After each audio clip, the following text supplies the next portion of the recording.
Then consider this my contribution. You're gonna throw it all away now? Here? I didn't throw anything away, Grant. You did. The crystal touched. Somewhere behind her, a clean, bright sound. Champagne flutes meeting in the air. She had chosen this champagne herself, 3 weeks ago. Standing in the wine shop on Meridian Avenue with a list in her hand and the particular pleasure of someone who was good at the details. The good champagne. The right champagne. The kind that made people feel they had been thought of. She had thought of everything. The peonies were her choice, white and blush, hundreds of them arranged in towers along the walls of the grand ballroom at the Aldrich Hotel. She had spent 40 minutes on the phone with the florist about the exact shade of blush. Not pink, blush. The florist had understood. Most people did not understand the difference. She did. The string quartet was playing something she would normally love, something slow and certain, something that belonged to a room like this, a room full of people who knew how to stand inside money without flinching. She knew how to do that now. It had taken her years. She was good at it.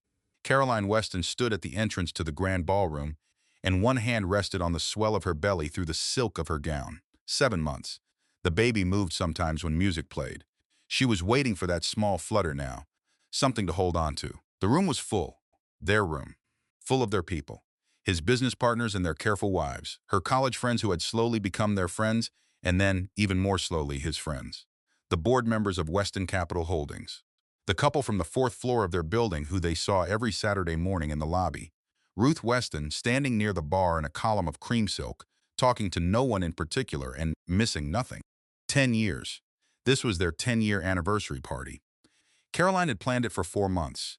She watched the door on the far side of the room open. Grant came in first. She knew his walk. She knew it the way you know the sound of a specific car turning into your street, the particular combination of purpose and ease. The way he moved through a room like the room had been arranged for him, which tonight it had been. She had arranged it. He was wearing the navy suit. She knew that suit. She had sent it to the dry cleaner last Thursday. She had handed it to the building's doorman in a paper bag with the ticket inside. The tie was the silver one, the one she gave him on their 5th anniversary, the one he only wore when he wanted to make an impression. He wanted to make an impression tonight. And then she saw the woman beside him. Diana Hartley was wearing red. The dress was not ostentatious. That was the thing. It was not trying too hard. It was simply red, and it was simply beautiful, and Diana Hartley wore it the way women wear things when they have been chosen in. When they are not performing for the room, when they are simply present. Her hand was in the crook of Grant's elbow, not the way an employee holds an employer's arm, not the way a colleague positions herself at a professional event. Her hand was settled there, like it belonged, like it had been there before. Grant leaned toward her slightly, said something, a private thing. The angle of his head was the angle of someone sharing. Diana laughed. The laugh was small and real and private. It belonged to the two of them. It had nothing to do with the room around them. Caroline did not move. She did not breathe. She did not drop the clutch in her hand. She did not make a sound. She stood there, 7 months pregnant, in a gown that had cost $2,400, and that she had chosen because the color made her feel like herself. She stood there and she watched her husband arrive at their anniversary party with another woman on his arm. The cold came first. It started in her chest, not her heart exactly, somewhere just behind it, and then it moved, into her arms, down into her hands, into the tips of her fingers where they pressed against the beaded clutch. The cold was very thorough. Then the sound came back, all at once. The quartet, the champagne, the particular laugh of Walter Crane somewhere to her left. The low percussion of 60 conversations happening at once. It all came back like someone had turned up the volume after a long silence. And then Ruth Weston was at her elbow. She had not seen Ruth move. Ruth simply appeared, the way she always did when something needed managing. "Don't," Ruth said. Just the one word, quiet, firm, like a hand placed flat against a door. Caroline looked at her mother-in-law. Ruth was looking at Grant, not at Caroline. Her jaw was set. Her eyes were still. She held her champagne flute with both hands and she did not turn her head. "Don't make a scene," Ruth said. "Not here, not tonight." Caroline understood something in that moment. It arrived fully formed, complete. The way certain truths do when they have been waiting long enough. Ruth already knew. She had already known. Before tonight, she had known this was coming, or something like it, and she had said nothing. She had let Caroline plan this party. She had let Caroline choose the peonies and the champagne and the exact shade of blush and the silver-tied suit at the dry cleaner. She had let her do all of it, and she had said nothing. Caroline turned back to the room. Grant was scanning the crowd now, looking for her. She watched his eyes find her from across the ballroom. She watched the half-second before his face reassembled. That half-second. She would think about it for weeks. It was not guilt. It was not panic. It was the specific expression of a man running a calculation. He raised his glass to her. A small gesture. Smooth. Practiced. And Caroline Weston smiled back. Her face was perfect. She had spent 10 years learning to make her face perfect in public. She had not known until this moment what that skill was actually for. She needed a few minutes. She needed to get through this room and through this building and into a car. She needed to breathe somewhere that was not here. She needed to let this land all the way through her before she decided what to do with it. But first, she was going to stand here, in the middle of this life she had built, with these flowers she had chosen, this music she had selected, this room full of people who had come to celebrate 10 years of something. She was going to let herself feel exactly how real this was, because she was never going to be this unknowing again. The quartet shifted into a waltz. A woman nearby touched her arm. One of the board members' wives, Eleanor Pruitt, a kind woman with a large pearl necklace. "You look absolutely beautiful," Eleanor said. "Thank you," Caroline said. "I'm so glad you could come." Her voice was flawless. She checked her phone 3 times. Lock, lock, unlock, lock. She did not know who she was going to call. She just needed something in her hand that was hers. Something small and familiar and entirely separate from this room. Grant crossed the ballroom toward her. Smooth, unhurried, the way he always moved. She watched him come and she kept her face arranged and she breathed slowly through her nose, the way she had learned to breathe during the IVF appointments, the ones he had attended, the ones where he had sat in the waiting room while she lay on a table and hoped. He reached her. He kissed her cheek. The cologne was the one she had bought him for Christmas. She had chosen it because she liked it, because she had liked the way it smelled when he came close. "You look beautiful," he said. "Thank you," she said. His hand touched her back, her lower back. Through the silk, "Diana needed to be here for the Harmon account," he said, into her ear.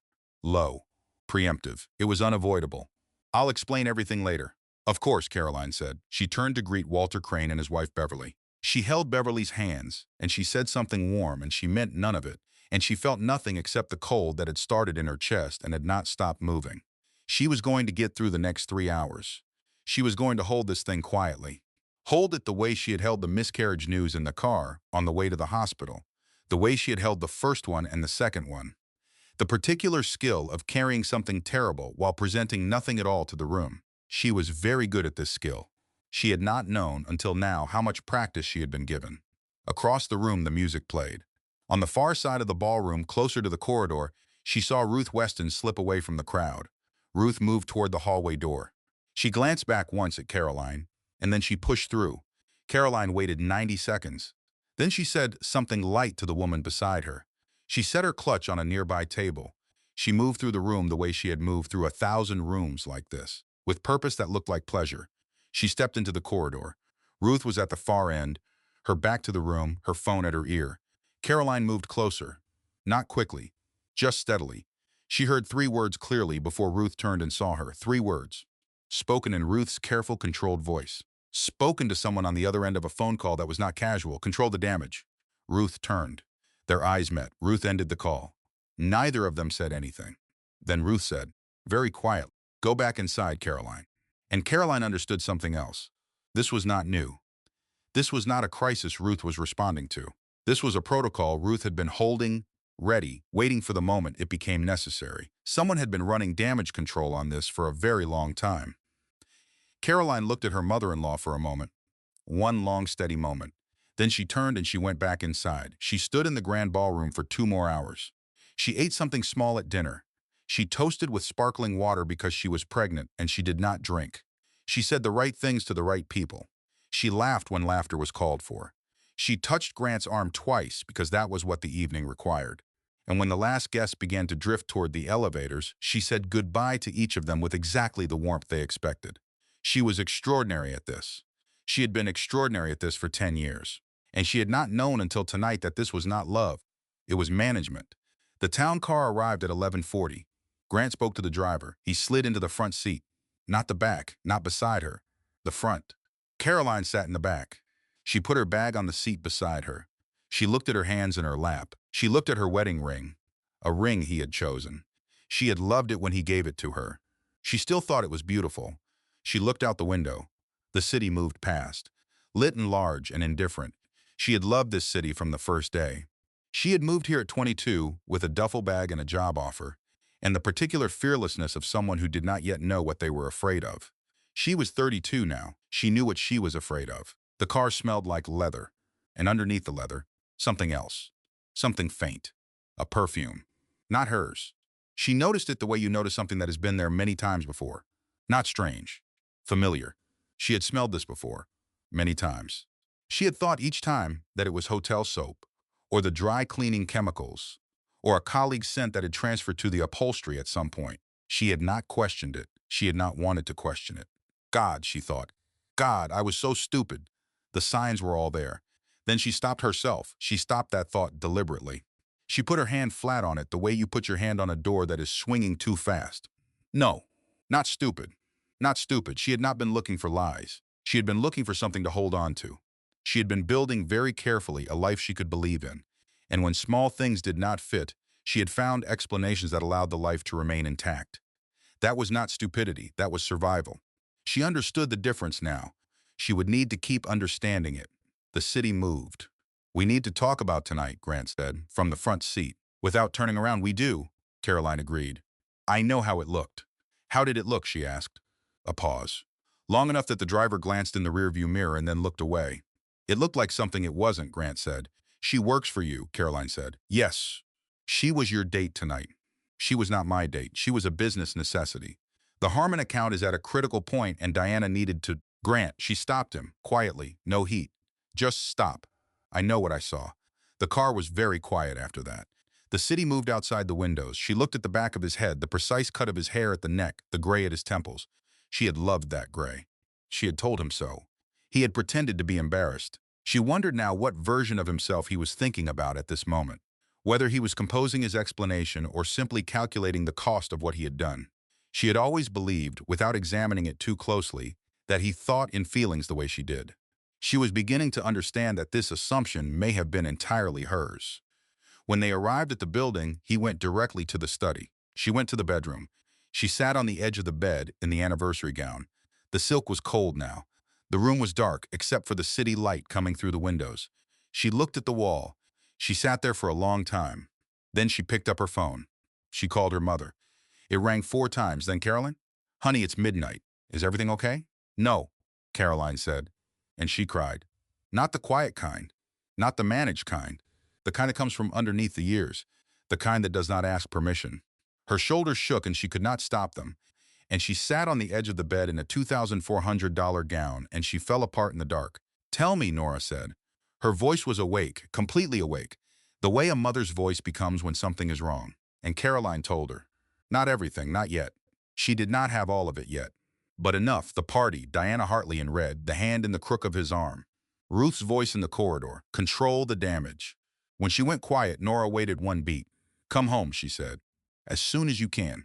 Come home. I can't just leave, Mom. You can't, Nora said. You always could. You just forgot that for a while. Caroline pressed the back of her hand against her mouth. Outside, the city moved on. Ordinary, unaffected. She did not sleep for a very long time. She lay in the dark. The clock on the bedside table read 2:14, then 2:22, then 2:40. She did not sleep. She did not try to sleep. She lay on her side with one hand on her belly, and she listened to the apartment. She heard the study door open at 2:38. She heard his footsteps in the hallway, slow and steady, coming toward the bedroom. She closed her eyes. She made her breathing even. She went perfectly still. The bedroom door opened. She heard him stand there.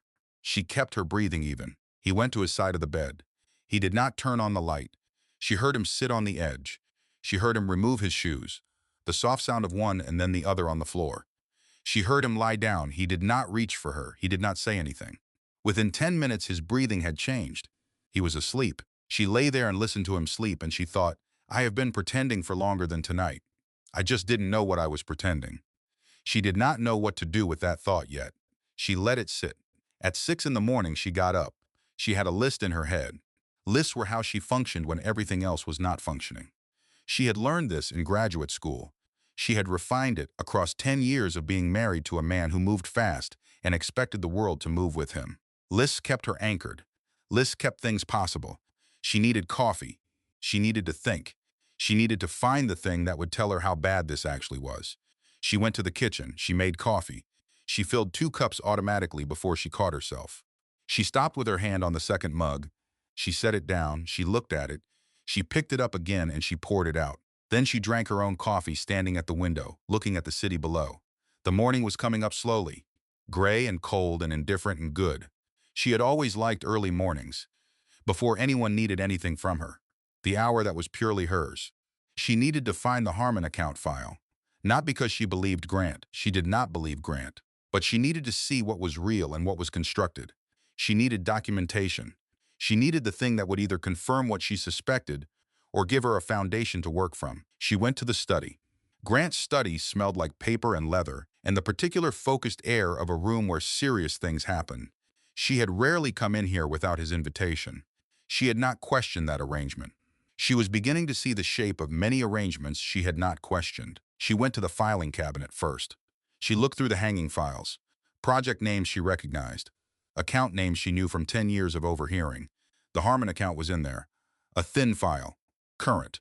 Nothing remarkable. She started to close the drawer. Then she noticed the folder behind Harmon. It was unlabeled, tucked behind the labeled folders. She would not have seen it if she had not been pushing the files back into place. She pulled it out. Inside was a single document, a lease agreement.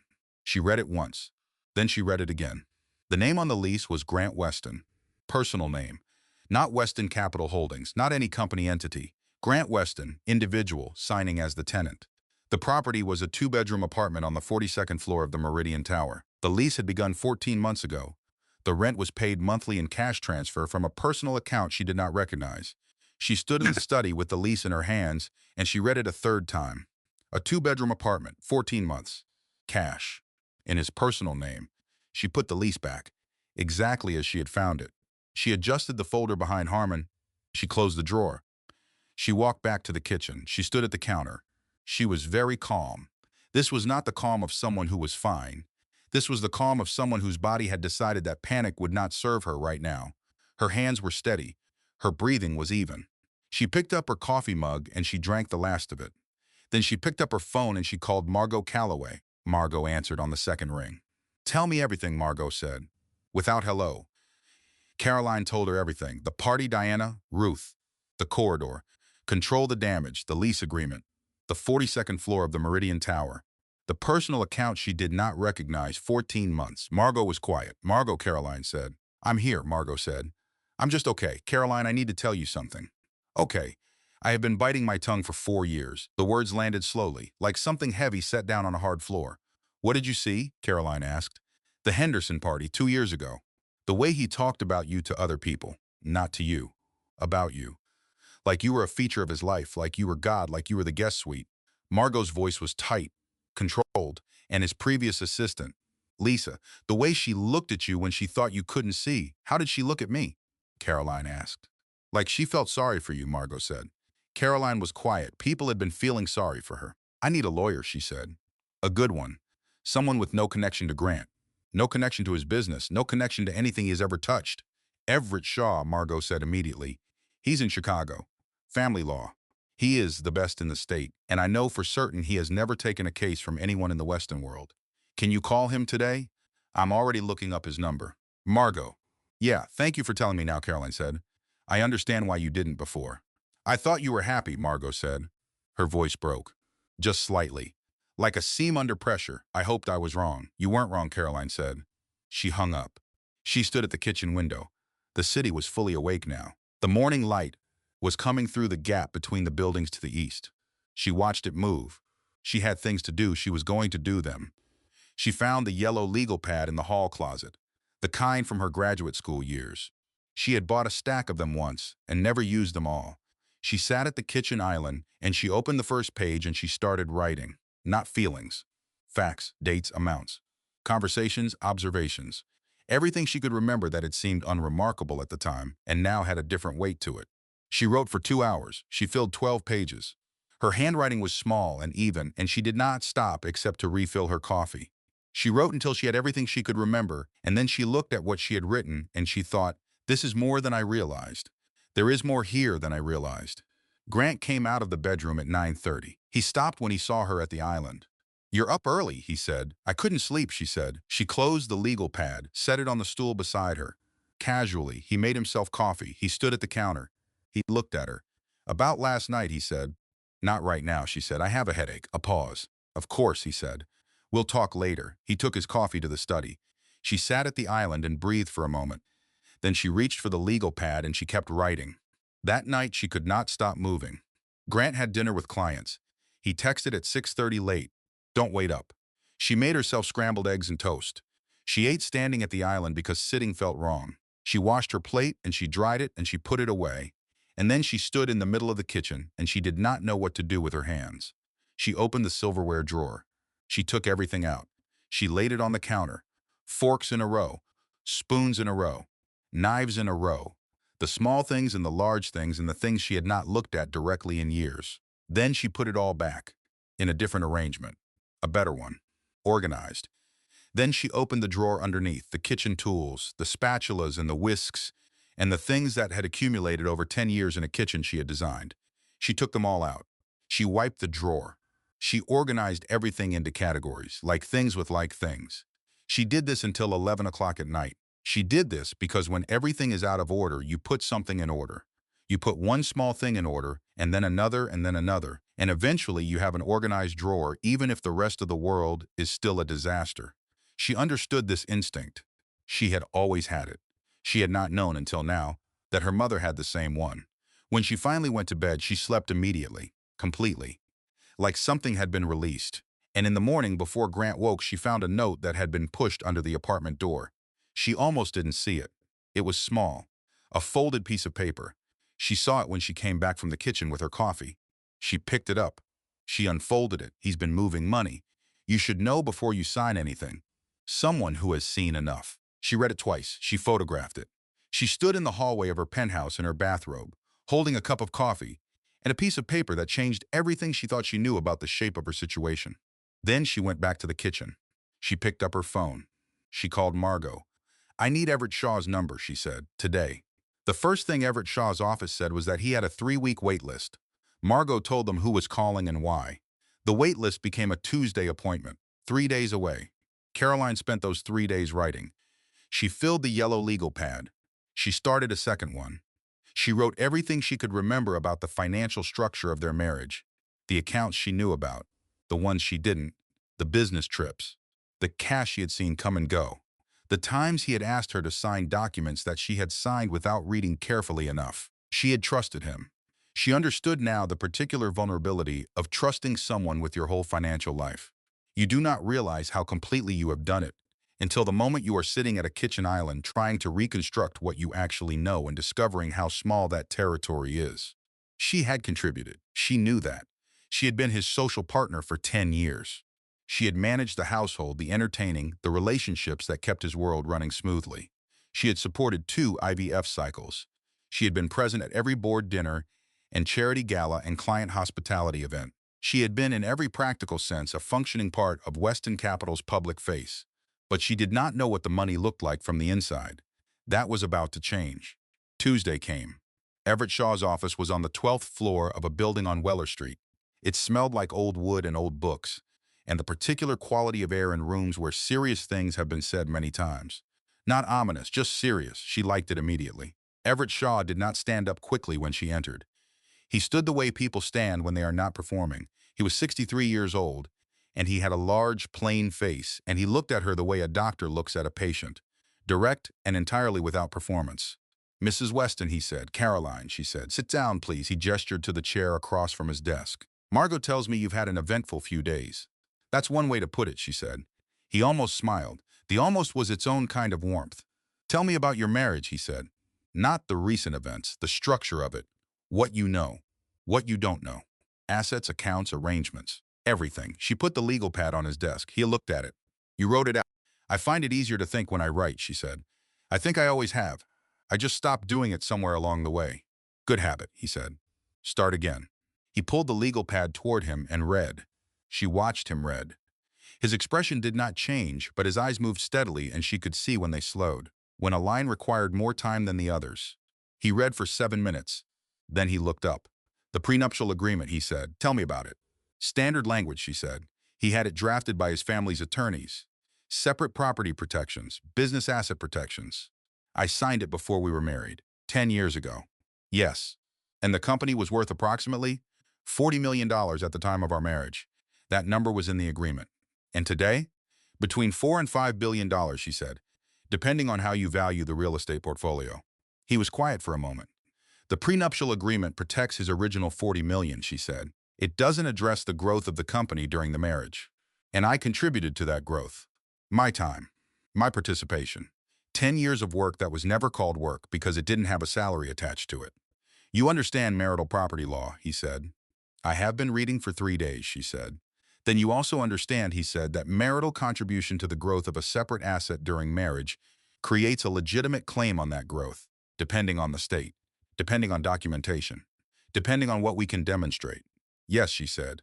The anonymous note, he said. You brought the original? She had. She placed it on the desk beside the legal pad. He looked at it. He did not touch it. Do you have any idea who sent it? No, she said. But whoever it was has access to financial information. The phrase moving money suggests someone inside the structure. He nodded.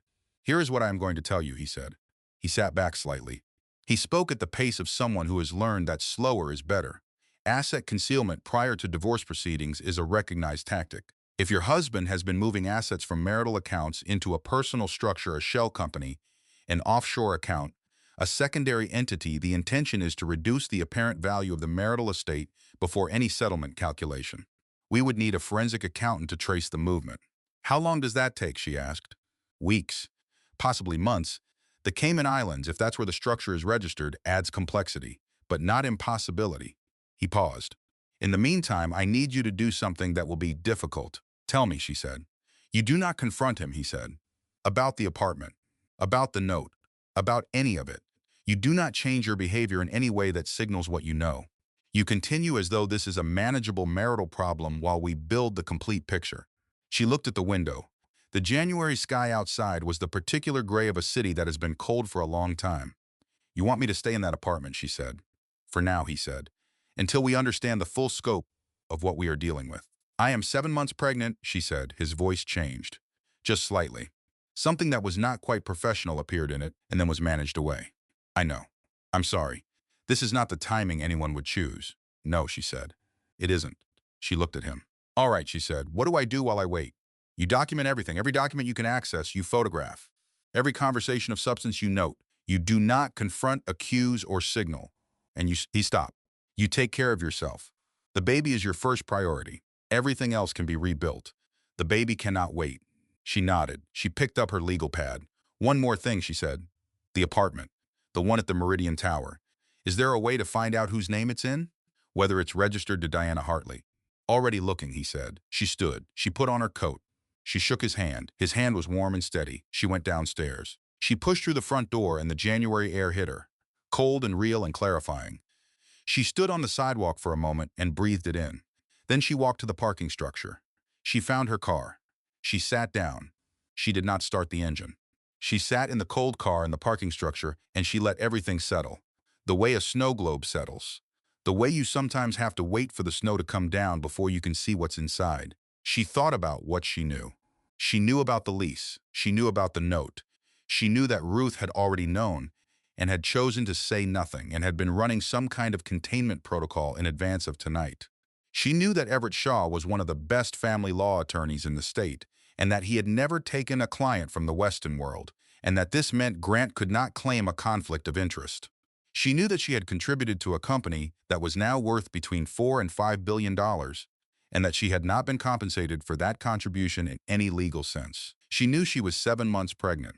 She knew that she was 32 years old and that she had somewhere in the last 10 years very quietly, without a single dramatic moment, become someone she did not completely recognize. She sat in the parking structure for 40 minutes.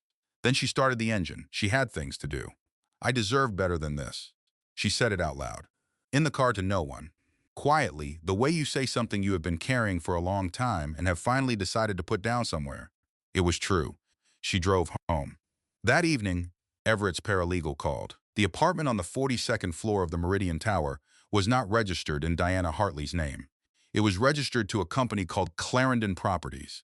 Clarendon Properties was a limited liability company, meaning a company structure that limits the personal financial responsibility of its owners. It had been registered 11 months ago. Its registered agent was a law firm based in the Cayman Islands. Caroline wrote this down on the legal pad. She underlined it twice. Then she sat with the legal pad in front of her, and she looked at what she had written, and she thought about what it meant. He had created a company. He had used that company to lease an apartment for his girlfriend. He had registered the company through an offshore law firm. This was not a man who had made a mistake. This was a man who had built a structure, who had planned, who had spent time and money and legal expertise constructing something that was designed from the beginning to be difficult to trace. Somewhere along the way, she thought, I became invisible. Not suddenly, gradually. The way things become invisible when you stop looking at them directly, when you train yourself to look past them, when the looking past becomes so natural that you forget there was ever anything there to see. She was looking now. She was not going to look away again. 3 days after her first meeting with Everett, his office called with the preliminary results from the financial trace. She was standing in the kitchen when the call came. She was making toast. The ordinary detail of it struck her afterward. She was making toast, and her whole understanding of her situation shifted again in the space of a single phone call. Clarendon Properties, the paralegal told her, had received $12 million in the past 18 months. The money had moved in increments. Never a single large transfer. Always smaller amounts. 400,000 here, 700,000 there. Routed through a secondary account associated with a personal holding structure she had not known existed. The transfers had increased in frequency over the past 6 months. She wrote the numbers down. Then she sat at the kitchen island and she looked at them. Grant had told her 3 months into their marriage that he kept a personal account separate from the household accounts. Standard practice, he had said. Every businessman did it. She had accepted this. She had not asked what was in it or where it went. She had trusted the arrangement because she trusted him. She did not trust him anymore. She trusted what she could document. The afternoon before her second meeting with Everett, she sat in the guest room with the door locked, and she went through 10 years of memory. She went through it the way you go through a house before you leave it, opening each room, looking at what's inside. The first Christmas after they married, he had given her a sapphire bracelet. She had loved it. She still loved it. That had been real. She was almost certain. The night she told him about the first miscarriage, he had sat with her on the bathroom floor for an hour. He had not said anything useful, but he had stayed. He had not left. She had thought that night that it was the most important thing, staying. She still believed it was the most important thing. He had just not kept doing it. She thought about the first eye, VF cycle. The injections she had given herself in the bathroom mirror every morning at 6 a.m. The way she had counted days and temperatures and symptoms with the focused desperation of someone for whom this was the whole world. Grant had been supportive. He had come to the appointments. He had said the right things. But she could see, in retrospect, that his attention had been divided. That when she spoke about the process, he listened the way you listen to something important that is also happening at a distance. She had not let herself say that then. She had been too busy hoping. She let herself see it now. God, I was so stupid. The signs were all there. No, she stopped herself again. More firmly this time. Not stupid. She had been building something. She had been choosing to believe in the thing she was building because the alternative was to stop building it. And stopping had seemed, at the time, like the worst possible option. It was not stupidity to choose hope. It was not stupidity to love someone and want the love to be real. The stupidity, if there was any, was not hers. It belonged to the man who had taken that hope and used it. She breathed. She picked up her pen. She kept writing. The second meeting with Everett was on a Friday. She brought both legal pads. He read through the second one while she sat across from him. The room was quiet. Outside his window, the city made its ordinary sounds. A siren somewhere. Traffic. The muffled pulse of something ordinary continuing. When he finished, he looked at her. The transfers to Clarendon, he said. The timing matters. They began 18 months ago? Yes, that is the same time Diana Hartley joined Weston Capital. Yes, she said. He was quiet for a moment. The prenuptial agreement protects his original $40 million. It does not address the growth of the company during the marriage, which our forensic accountant has calculated at approximately $4.3 billion over the period of your marriage. Your contribution to that growth, social, operational, reputational, is documentable. He placed both hands flat on his desk, and the Clarendon structure complicates things further. If marital funds were used to establish or maintain that structure, were they? She asked. We're still determining the source of the initial 12 million. But preliminary analysis suggests it moved from the general fund of Weston Capital Holdings before being routed to his personal holding account. He paused, which means it may not have been his personal money to move. She was very still. That's not just a marital asset issue, she said slowly. No, he said. It is not. If he moved money from Weston Capital's general fund from investor funds without board authorizations, that becomes a fiduciary matter, he said. Beyond family court, she absorbed this. She sat with it for a moment, the full weight of it. Does he know that you know? He asked. No, she said. I have not changed my behavior. I have not confronted him. Good. He nodded once. Keep that for now. She looked at the window. How much longer? She asked. How much longer do I wait? A few more weeks, he said, until we have the full financial picture, until the forensic accountant completes the trace. She nodded. There's one more thing, she said. The note. The anonymous note. I've been trying to think about who could have sent it. Someone with access to financial information. Someone inside the structure. We have a contact, he said. Someone who works in communication security. If the note was sent digitally at any point, if the sender made any traceable contact, we may be able to identify them. All right, she said. She stood. She put on her coat. She picked up her bags. At the door, she stopped. Everett, she said. He looked at her. I want you to know something, she said. I am not doing this out of anger. I was angry. I moved through it. What I am doing now, she gestured at the legal pads. This is about my daughter, about what kind of world she comes into, about making sure she does not arrive into nothing because her father built a structure to take everything. He looked at her steadily. I know, he said. Good, she said. She went downstairs. Outside, the day was cold and bright, and she walked to her car and she sat in it for a moment before starting the engine. She thought about the night Grant had told her she might be overthinking things about the IVF success rates, that she was making herself anxious when she should be positive. That worry was counterproductive. She had believed him. She had tried to be less worried. She had tried to be more positive and less careful. She understood now that this was a pattern. Not calculated, maybe. Maybe just the reflexive behavior of a man who was more comfortable when the woman beside him was manageable, less informed, less inclined to ask the questions that would complicate things. She had been cooperative. She was going to be thorough instead. That night she dreamed about the first apartment, the one she had lived in before Grant. 3 rooms on the 3rd floor of a walk-up on Garrett Street. She had been 22 years old, and she had paid for it herself with the salary from her first job, and she had decorated it with things she actually liked. Mismatched and specific and entirely hers. She woke up at 4 in the morning and lay in the dark and thought about that apartment.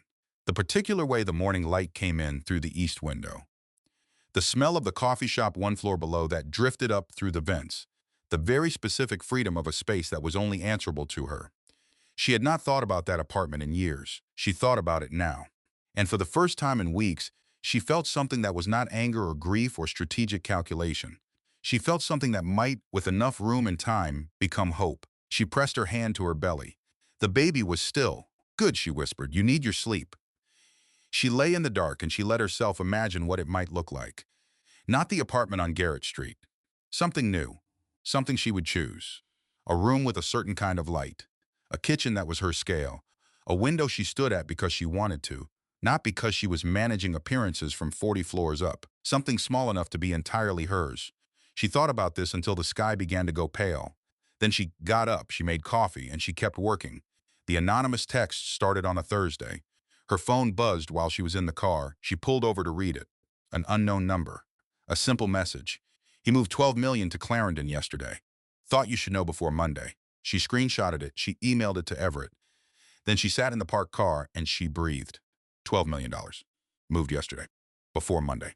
Before what Monday? She pulled back into traffic and she drove to a coffee shop she used to like before it became inconvenient. And she sat at a corner table and she ordered tea because she was trying not to drink too much coffee. And she opened her phone and she looked at the text again. Someone was watching. Someone had been watching for a while. Someone inside Grant's world was trying to protect her. She did not know how to feel about that. The gratitude was immediate and real. The vulnerability was also real. She was being watched over by someone she couldn't see, and she did not know their agenda. And she had been in a relationship for 10 years with a man whose agenda had been invisible to her, and she was tired of invisible agendas. She drank her tea. She looked out the window. A woman walked past on the sidewalk pushing a stroller. She stopped to look at her phone. She shook her head at something. She kept walking, ordinary. The whole world was just so persistently ordinary. Caroline put her hand on her belly. The baby kicked. "I know," she said quietly. To the baby. "I know. We're going to be okay." She did not fully believe this yet, but she believed it more than she had believed it yesterday, and more than she had believed it the day before that. This was enough. Belief could be built. She had built many things from smaller materials than this. She finished her tea, and she went home and she made a grocery list and she cooked dinner. Grant came home at 9. She had already eaten. She heated his portion and left it on the counter with a note. She was in bed before he came to find her. She was not ready yet. She was close. But not yet. The flashbacks came on a Sunday. Grant had gone to the office. He always went to the office on Sundays now. This arrangement had developed gradually over the past year. She had accommodated it because she told herself he was under pressure and needed space to work. And because she had her own things to fill the Sundays with, and because she had learned to give him room and to occupy herself with other things, and to call that partnership when its actual name was something different. She went to the kitchen. She made her mother's coffee cake.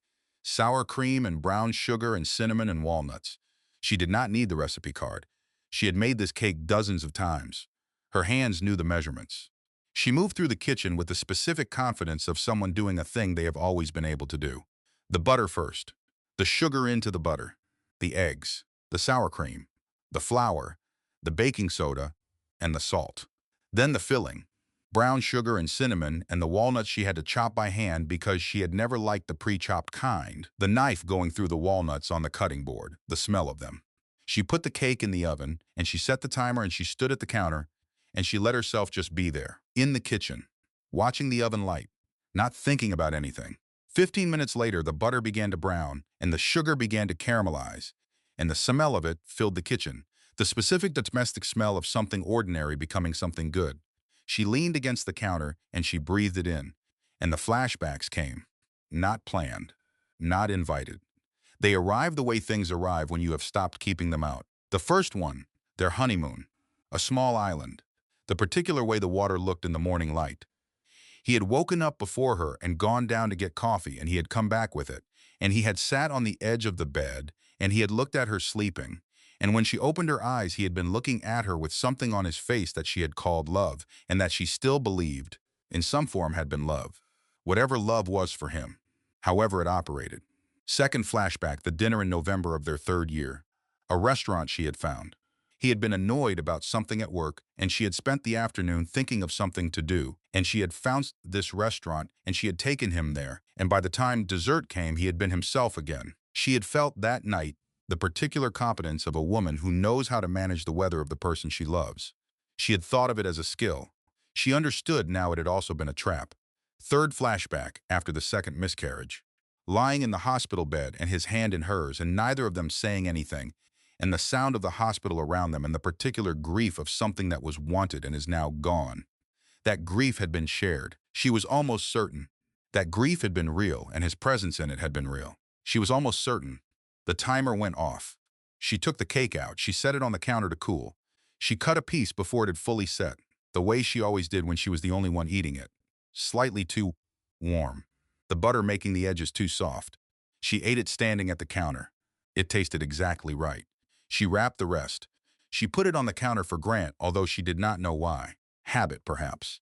The habit of 10 years. The specific automation of caring for someone. She sat at the kitchen island. She thought about the signs she had missed. The business trip that had run long in March. The phone he always took to the bathroom. The way he had looked at her differently after she got pregnant, not with wonder. She understood now, but with something more like inconvenience. An unexpected complication in a plan that did not have room for it. She had not wanted to see any of this. She had been building something. She had needed it to hold. She was not angry at herself for this. She had decided, in the parking structure outside Everett's office, that she was not going to spend her energy on anger at herself. That energy belonged somewhere else. It belonged to what came next. That evening she called her mother. "Tell me what you did," she said, when Dad left. "Tell me how you got through it." The beginning. The first weeks. Nora was quiet for a moment. "I reorganized the garage," she said. Caroline almost laughed. "I know," Nora said. "Your grandmother thought I had lost my mind. She found me at midnight in my nightgown moving boxes around. I couldn't explain it to her. I just needed to put something in order. I reorganized the kitchen drawers, Caroline said. Of course you did, Nora said, and her voice was warm and simple, and it held no judgment. Just the particular warmth of a woman who understood exactly what her daughter had done and why. How did you know, Caroline asked, when you were ready to stop surviving it and start building something? Nora thought for a moment. I don't think it's a moment, she said. I think it's more like you realize one day that you've been building for a while, without announcing it, without deciding to. You just started. I've started, Caroline said. I know, Nora said. I can hear it. She held the phone for a moment after she hung up. The apartment was quiet around her. Grant had texted that he would be home late. She did not respond. She went to the guest room and she lay down with her legal pads around her. And she kept working. She had a great deal to build. She had a great deal to understand. And she realized, beginning to understand it. That night, just before midnight, an email arrived. Subject line blank. Sender and address she did not recognize. A string of letters and numbers. Body, he's been moving money. You should know before you sign anything. Someone who has seen enough. She sat up in bed and read it. The same message as the paper note. Almost word for word. She forwarded it to Everett. Then she turned her phone face down and she lay back down and she looked at the ceiling. Someone inside his world was trying to protect her. She did not know who. She did not know why. She did not yet know whether she could trust it completely. But she was going to find out. She put her hand on her belly. The baby shifted, settled. One thing at a time, she thought. One thing at a time. She kept her promise to Everett for 11 days. 11 days of ordinary behavior, of meals made and conversations managed, and the particular performance of a woman who is not building a case. She moved through the penthouse, and she did not touch anything that was not hers, and she photographed every document she could find access to, and she emailed each photograph to Everett's secure server. She kept her face arranged. She was very good at keeping her face arranged. On the 12th day, Grant came home from dinner at 9:30. She knew where he had been. He had told her he had a client dinner. She did not know whether this was true, and she did not particularly care. What she cared about was the way he walked through the front door without looking at her. The way he moved through the living room where she was sitting without acknowledging that she was sitting there. The way he headed toward the study as if she were furniture. Something in her simply stopped. Not a decision exactly, more like a physical thing. A door that had been leaning closed finally falling shut. She set down her book. She followed him to the study. She stood in the doorway. Close the door, she said. He turned, he read her face. His own face shifted into the neutral expression he wore when he was assessing something. We should talk, he said. He even said it first. She noted this. He was preempting. He thought he could manage this the way he managed everything. Yes, she said. We should. She sat down in the chair across from his desk, not perched on the edge, not angled toward him. She sat the way she had watched Everett Shaw sit in his office, square and grounded and without apology. He sat behind the desk. The desk was mahogany. She had helped him choose it 12 years ago, before they were married. She had stood in the furniture showroom with him, and she had put her hand on the wood and said, "This one." He had bought it. She looked at it now. I know about the apartment, she said. The silence was specific. She had thought about this silence. She had expected it. She recognized it. It was the silence of a man choosing between strategies. Caroline, the apartment on the 42nd floor of the Meridian Tower, she said, registered to Clarendon Properties, which is a limited liability company registered through a law firm in the Cayman Islands, which was created 11 months ago. She paused. I know about the $12 million in transfers to Clarendon over the past 18 months. I know about the personal account you used to root them. He was very still. I know about Diana, she said. Silence. And then Grant Weston did something she had not expected. He did not deny it. He looked at her. His jaw worked slightly. He looked at his desk. How long have you known? He asked. She said. He put his elbows on the desk. He pressed his fingers together. He looked at them. She watched him decide something. She watched the calculation run and land. I was going to tell you after the baby came, he said. She looked at him. I didn't want to put you through this while you were pregnant, he said. She heard the words. She let them sit in the room between them for a moment. He had been planning to tell her, on his schedule, when he decided it was appropriate, when it was convenient. He had been managing the timing of her discovery of her own life. That was considerate of you, she said. Her voice was completely level. He looked at her. Something moved across his face. Not guilt exactly. The guilt of someone who had been caught, not the guilt of someone who understood what they had done. I still care about you, he said. This doesn't have to be. Grant, she stopped him. I am going to ask you to do one thing tonight. One thing. He waited. I am going to ask you to be honest with me once. Just once. She met his eyes. How long? A pause. The clock on the bookshelf ticked. 2 years, he said. She nodded. She stood up. Thank you, she said. She walked out of the study. She went to the guest bedroom. She closed the door behind her. She sat on the edge of the bed. She did not make a sound, but inside her head it was very loud. 2 years, the entire pregnancy attempt, both IVF cycles, both losses. The hope and the grief and the particular desperation of the second attempt, when she had told herself that this time was different, that this time was it, that if it worked this time, she and Grant would hold this child together and everything would be worth it. He had been with Diana during all of it. He was never going to stop, she thought. Not for the baby, not for the marriage. He was going to continue until it was convenient to stop, and then he was going to tell me on his schedule. She sat on the bed and she breathed. She breathed for a long time. Then she picked up her phone and she sent one text to Margot. He admitted it. 2 years. Call me when you wake up. Then she put the phone down and she sat in the dark and she let herself feel it, all of it. The grief first, clean and heavy and enormous. The grief for the man she had thought she was married to. The grief for the marriage she thought she had. The grief for the 2 lost pregnancies that she had carried through alone, more alone than she had known, while he maintained another life 2 miles away. The grief was real. She was going to let it be real. She would not rush through it.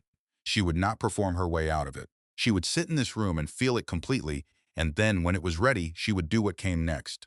I'm not crazy. I know what I saw. She knew what she knew. She had always known it. The body knows first. The body keeps its own record. She had carried the knowledge in her hands when they were cold and in her chest when it constricted, and in the way she had taught herself not to ask certain questions. She was done not asking questions. She lay down on the guest room bed in her clothes. She put her hand on her belly. The baby was still. I know, she said. Long day. She was not crying. She was done crying for now. She had things to do. In the morning, Margot called. I need you to hear something, Margot said before Caroline could speak. I got a call this morning. From Beverly Crane, Walter Crane's wife. One of the women in their social circle that Caroline had considered, cautiously, a friend. They had lunch every few weeks. They had the particular warmth of women who enjoy each other's company inside a shared world without being fully intimate. What did Beverly want? Caroline asked. She wanted me to tell you, and I am quoting her exactly, Margot said, and her voice had gone careful and tight, that you should be very careful about who you trust right now, and that you should think about the baby before you take any steps that could be destructive. The word landed flat. She used the word destructive, Caroline said. She did. The Cranes have a great deal of business with Weston Capital, Caroline said. I know. Beverly is not calling because she's worried about the baby, Caroline said. Beverly is calling because she's been asked to. I know, Margot said. I'm sorry. Caroline was quiet for a moment. She thought about the lunch 3 weeks ago, Beverly's warmth, the particular quality of Beverly's listening, whether Beverly had been listening or gathering. She understood that she could not know for certain. She also understood that she could not afford to spend energy on it. Thank you for telling me, she said.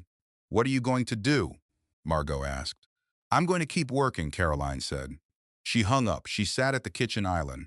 She thought about what she had spent the past 10 years building, not just the marriage, the world around the marriage, the relationships she had cultivated, the social infrastructure she had maintained, the particular skill of being exactly the right kind of person in exactly the right rooms. She had built it all on someone else's foundation. The foundation was cracked. She was going to need to build something of her own. She could protect the life she had built. Or she could build a life worth protecting. She saw the difference clearly. She opened the legal pad. She wrote at the top of a new page, "What I am building," she began to write. The breathing room came late that afternoon. She ran a bath, full and hot.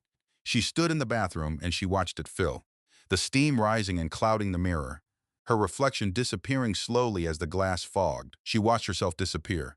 She thought about how that had been happening for a long time, not in the mirror, in the rooms she moved through, in the conversations she managed.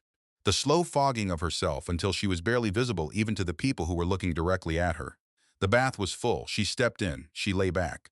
The water was very warm. It smelled like the eucalyptus soap she bought herself. Not the expensive designer kind. The kind from the shop on Pearson Street that she had found herself and had bought every month for 6 years. One small purchase that was entirely hers. She lay in the bath and she looked at the ceiling. She could hear the city outside, very faint, the particular low register of a city at 5 in the afternoon, between things. She lay there for 20 minutes. She did not think. She just lay there and breathed and let the water hold her, and let the warmth do what warmth does, which is remind the body that some things are still simple. When the water started to cool, she got out. She dried off, she got dressed. She felt slightly more like herself. She went back to the kitchen. She made dinner.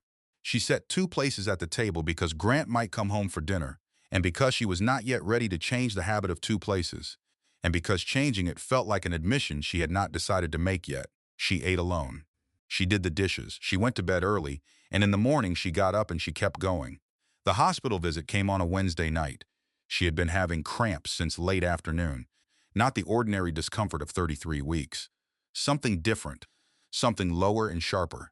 She monitored them for 2 hours. She counted the intervals, the way she had learned to count everything during the IVF process. The way her body had become a project she tracked with the focused attention of someone for whom hope was also a number. At 8 o'clock, she called the after-hours line. The nurse on call listened to her description and said, "Go to the hospital tonight. Now." She called a car. She did not call Grant. She had her hospital bag mostly packed already. She had packed it at 30 weeks.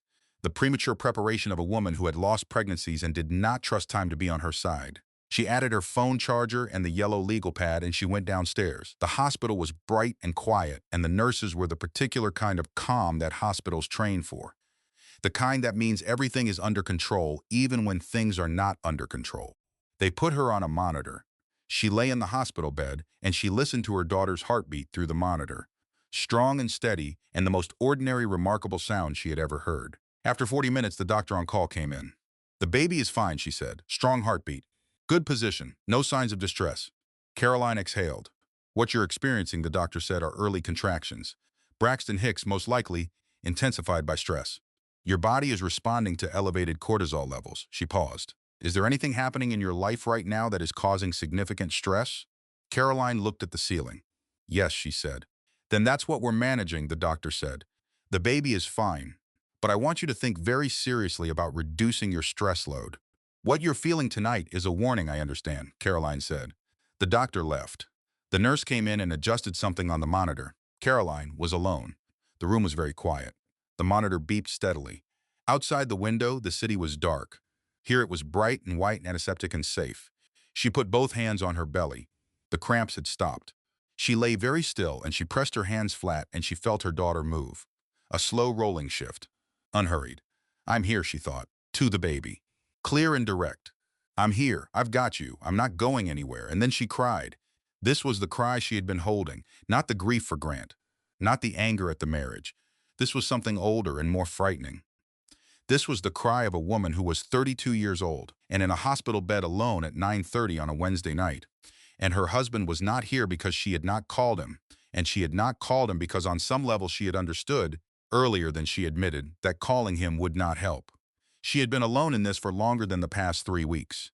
She had been alone in it for a long time. She cried for her daughters, the two she had lost. The grief she had carried inside a marriage that was not what she thought it was. The particular weight of having mourned something real, something genuine, while being surrounded by something false. She cried because she was frightened, not of what was coming. She was not frightened of the divorce or the legal process or what Grant might try to take from her. She was frightened of the gap, of the space between the life she had been living and the one she needed to build, of the time it would take, of doing it while also becoming a mother.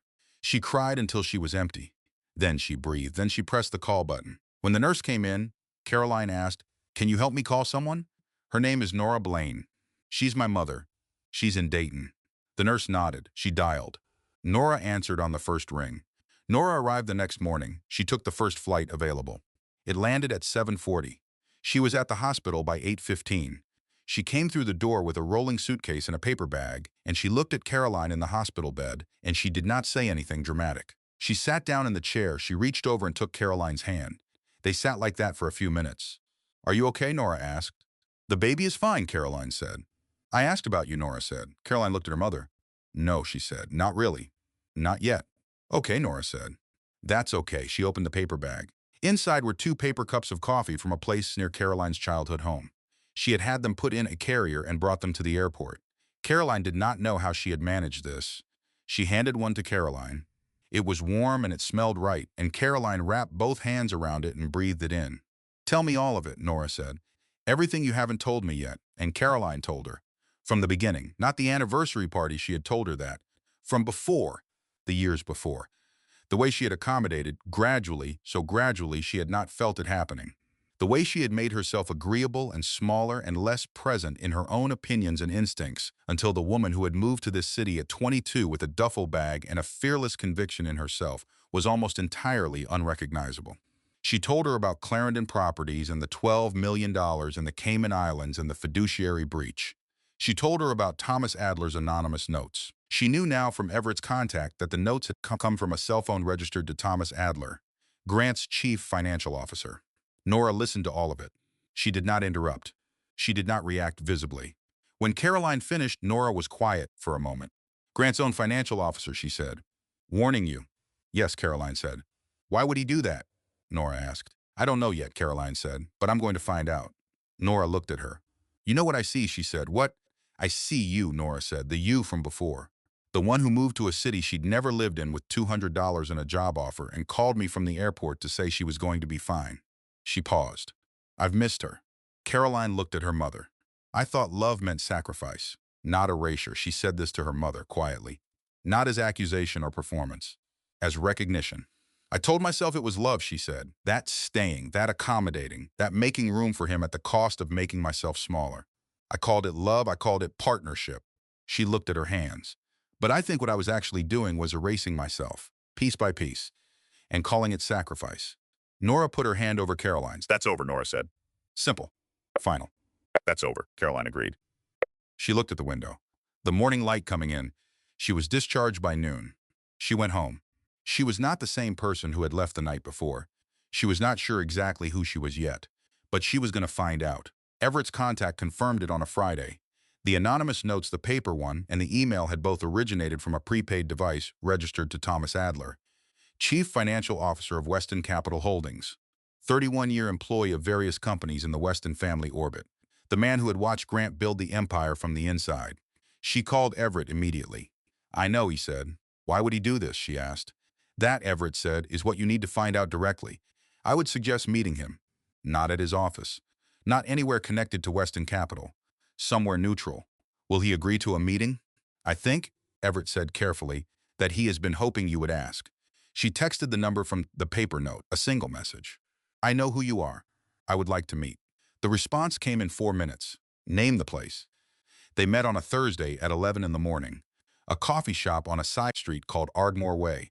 The kind of place with mismatched chairs and too much exposed brick and coffee that was taken seriously. Neither of them would normally come here. That was the point. Thomas Adler was already there when she arrived.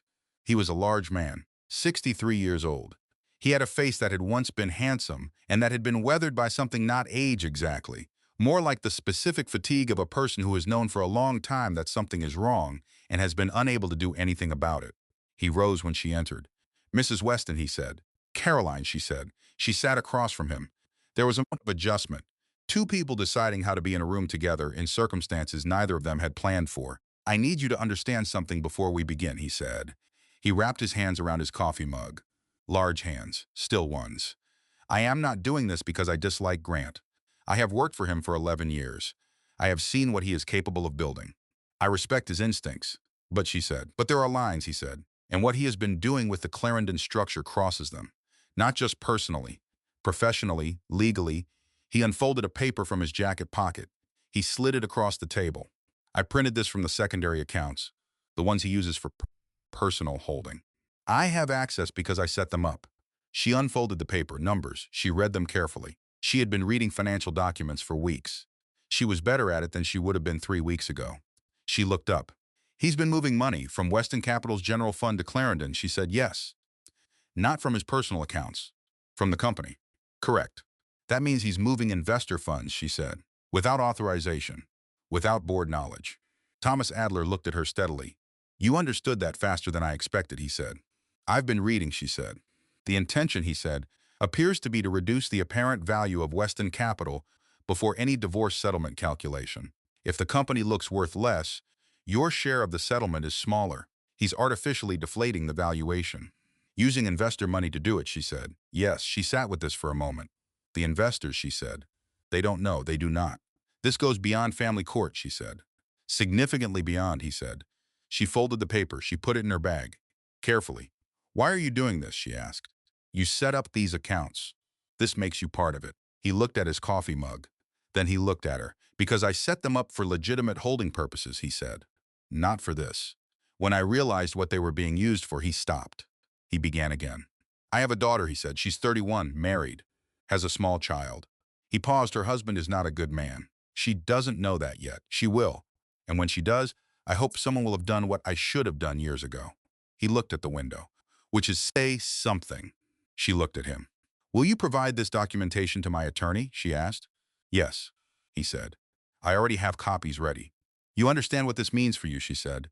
"It may mean I no longer work at Weston Capital," he said. "I've had 11 years. I have savings. My pension is fully vested." He paused. "And I will sleep better," she nodded. She picked up her coffee. "Thank you," she said.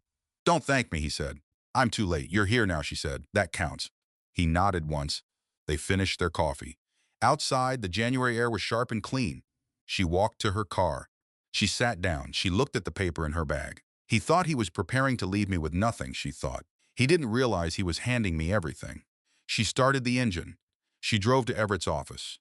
That evening, she did something she had not done in 2 years. She called the number for the yoga studio on Pearson Street. The one she had been a member of before Grant had introduced her to the personal trainer he preferred, and she had quietly stopped going to her own studio and started going to his. The yoga studio had a prenatal class on Saturdays at 10. She booked it. She put it in her calendar. She looked at the small blue block on her phone screen. One small thing, chosen. Hers. Then she went to the closet. She looked at the back of it. She found the mat. Rolled, dusty. She took it out and she propped it by the door so she would not forget it. She stood in the closet doorway and looked at the mat. She thought about all the things she had put in the back of closets. Then she went to the kitchen and made herself a decent dinner. Not cereal. Not toast. A proper dinner with vegetables and protein, and the particular satisfaction of a person who is taking care of themselves for themselves, and not as performance. She ate at the kitchen island. She put on a podcast, a true crime one she had stopped listening to, because Grant found true crime morbid, and she had quietly removed it from her rotation as if she were somehow responsible for his discomfort with it. She ate her dinner and she listened to her podcast. She washed her plate. She went to bed. She read for an hour. She turned out the light. She slept completely. Saturday morning, she went to the prenatal yoga class. She put the mat on the floor in the back corner. The instructor had short gray hair and a voice like warm water. She said, "Move only as far as feels good." She said, "Your body knows." She said, "Trust it." Caroline moved through the class slowly. Her body was different than it had been. Heavy in the front, changed in the hips. Certain poses required modification. The instructor came to her twice to adjust. No one in the class knew who she was. No one knew what she was going home to. She was just a woman with a pregnant belly in a corner with a dusty mat. For 45 minutes, that was entirely enough. She had not planned to contact Diana Hartley. Everett had been very clear. No contact with the opposing party. These were not her words. This was legal language for a situation that had sides now, legally formal sides, which still felt strange to her even after weeks of operating within the strangeness of it. But Diana contacted her first. A note, handwritten on cream paper, delivered by hand to the building doorman, who called up to the apartment sounding mildly confused. He had been given an envelope to deliver to Mrs. Weston. Was she available? She went down and got it herself. She stood in the lobby and she opened it. "I know this is not something you want. I know you have no reason to listen to me. But there are things you need to know that will not show up in a financial document. Please, I'm not the enemy you think I am, Diana Hartley." She read it twice. She photographed it and texted it to Everett. His response came back in 3 minutes, against my advice. "But I understand why you're going to do it anyway. If you go, you do not go alone," she called Margot. "I need a favor," she said. "Yes," Margot said. Before she had even finished saying it, they met on a Wednesday morning at 11. Margot found the restaurant, a place in the Old Town neighborhood that neither of them normally visited. Not too quiet, not too loud. The kind of place where a table of 3 women with coffee would not be remarkable. Diana was already there when they arrived. She looked different than she had at business events. She had looked polished at those events. Composed. The particular put-togetherness of someone in a professional environment they had worked hard to enter. Now she looked smaller. Not physically. Something in her posture had shifted. She sat with her hands wrapped around a glass of water, and she looked up when they entered, and her expression was careful in a way that suggested she had prepared something and was not certain it would be enough. Caroline sat across from her. Margot sat beside Caroline. There was a silence. Then Diana said, "I know this is not what you want. Tell me anyway," Caroline said. Diana looked at her. She seemed to be deciding something. "I didn't know he was married," she said. "Not at first. I know how that sounds." "Then explain it," Caroline said. Diana put her hands flat on the table. "He approached me as a prospective hire. We spoke for 2 months before anything personal happened. I had researched him. I knew he was married. I told him I didn't want complications." She stopped. She breathed. "He told me you had been separated for almost a year, that you were in the process of an amicable divorce, that you were both just waiting for the right moment." Caroline was still. "He told me you didn't want children," Diana continued, "that you'd had the conversation early in the marriage and you'd both agreed, that the marriage had run its course before either of you could admit it." The words arrived slowly. She heard each one. "He told you I didn't want children," while she was doing IVF, while she was giving herself injections at 6 a.m. and counting days and temperatures, and hoping with the particular desperate focus of a woman who had already lost 2 pregnancies. "He was at my IVF appointments," Caroline said. Her voice was level. She kept it level. "Both rounds he sat in the waiting room." Diana looked at the table. "I had 2 miscarriages," Caroline said, "during the time you were together." Something moved across Diana's face that was not performance, not calculated, just human. "I didn't know," Diana said. "I know," Caroline said. "That's the point." Diana pressed her lips together. She looked at the window. She looked back at Caroline. "I have texts," she said, "emails. A voicemail where he describes a situation that was not what he told me it was. About your marriage, about you, about the arrangement." She reached into her bag, a small folder. "I don't know if these are helpful to you, but they're yours if you want them." Caroline looked at the folder. "Why?" she asked. "Because I'm angry," Diana said, simply. "Not at you. I'm angry at what was done to me and what was done to you." And I think she stopped. She started again. "I think we both deserved better than what he gave us." Caroline looked at her. Diana Hartley was 27 years old. She was intelligent and composed, and she had built a professional life for herself. And she had believed a man who was a very practiced liar, and she was sitting here now, across a table from the woman whose husband she had unknowingly become involved with, and she was furious. She was furious, and she was trying to do something right with it. Caroline understood this feeling. She reached across the table and she picked up the folder. "Thank you," she said. "Will you be filing for divorce?" Diana asked. "Yes," Caroline said. Diana nodded. "He's going to say it was a mutual decision," Diana said. "He's going to construct a narrative. He's already starting to. I've heard things." "I know," Caroline said. "He's very good at narratives," Diana said. "I know that too," Caroline said. "I lived inside his narrative for 10 years," a long pause. "Not anymore," Caroline said. Diana looked at her. And then quietly, not with warmth exactly, but with something like recognition, Diana nodded. They were not friends. They were not going to become friends. But they were 2 women who had been inside the same man's architecture of deception, and they could each see the shape of it now, and they both understood that the only productive thing to do with that understanding was to use it well. Walking back to the car, Margot reached over and took her hand. She didn't say anything. Neither did Caroline.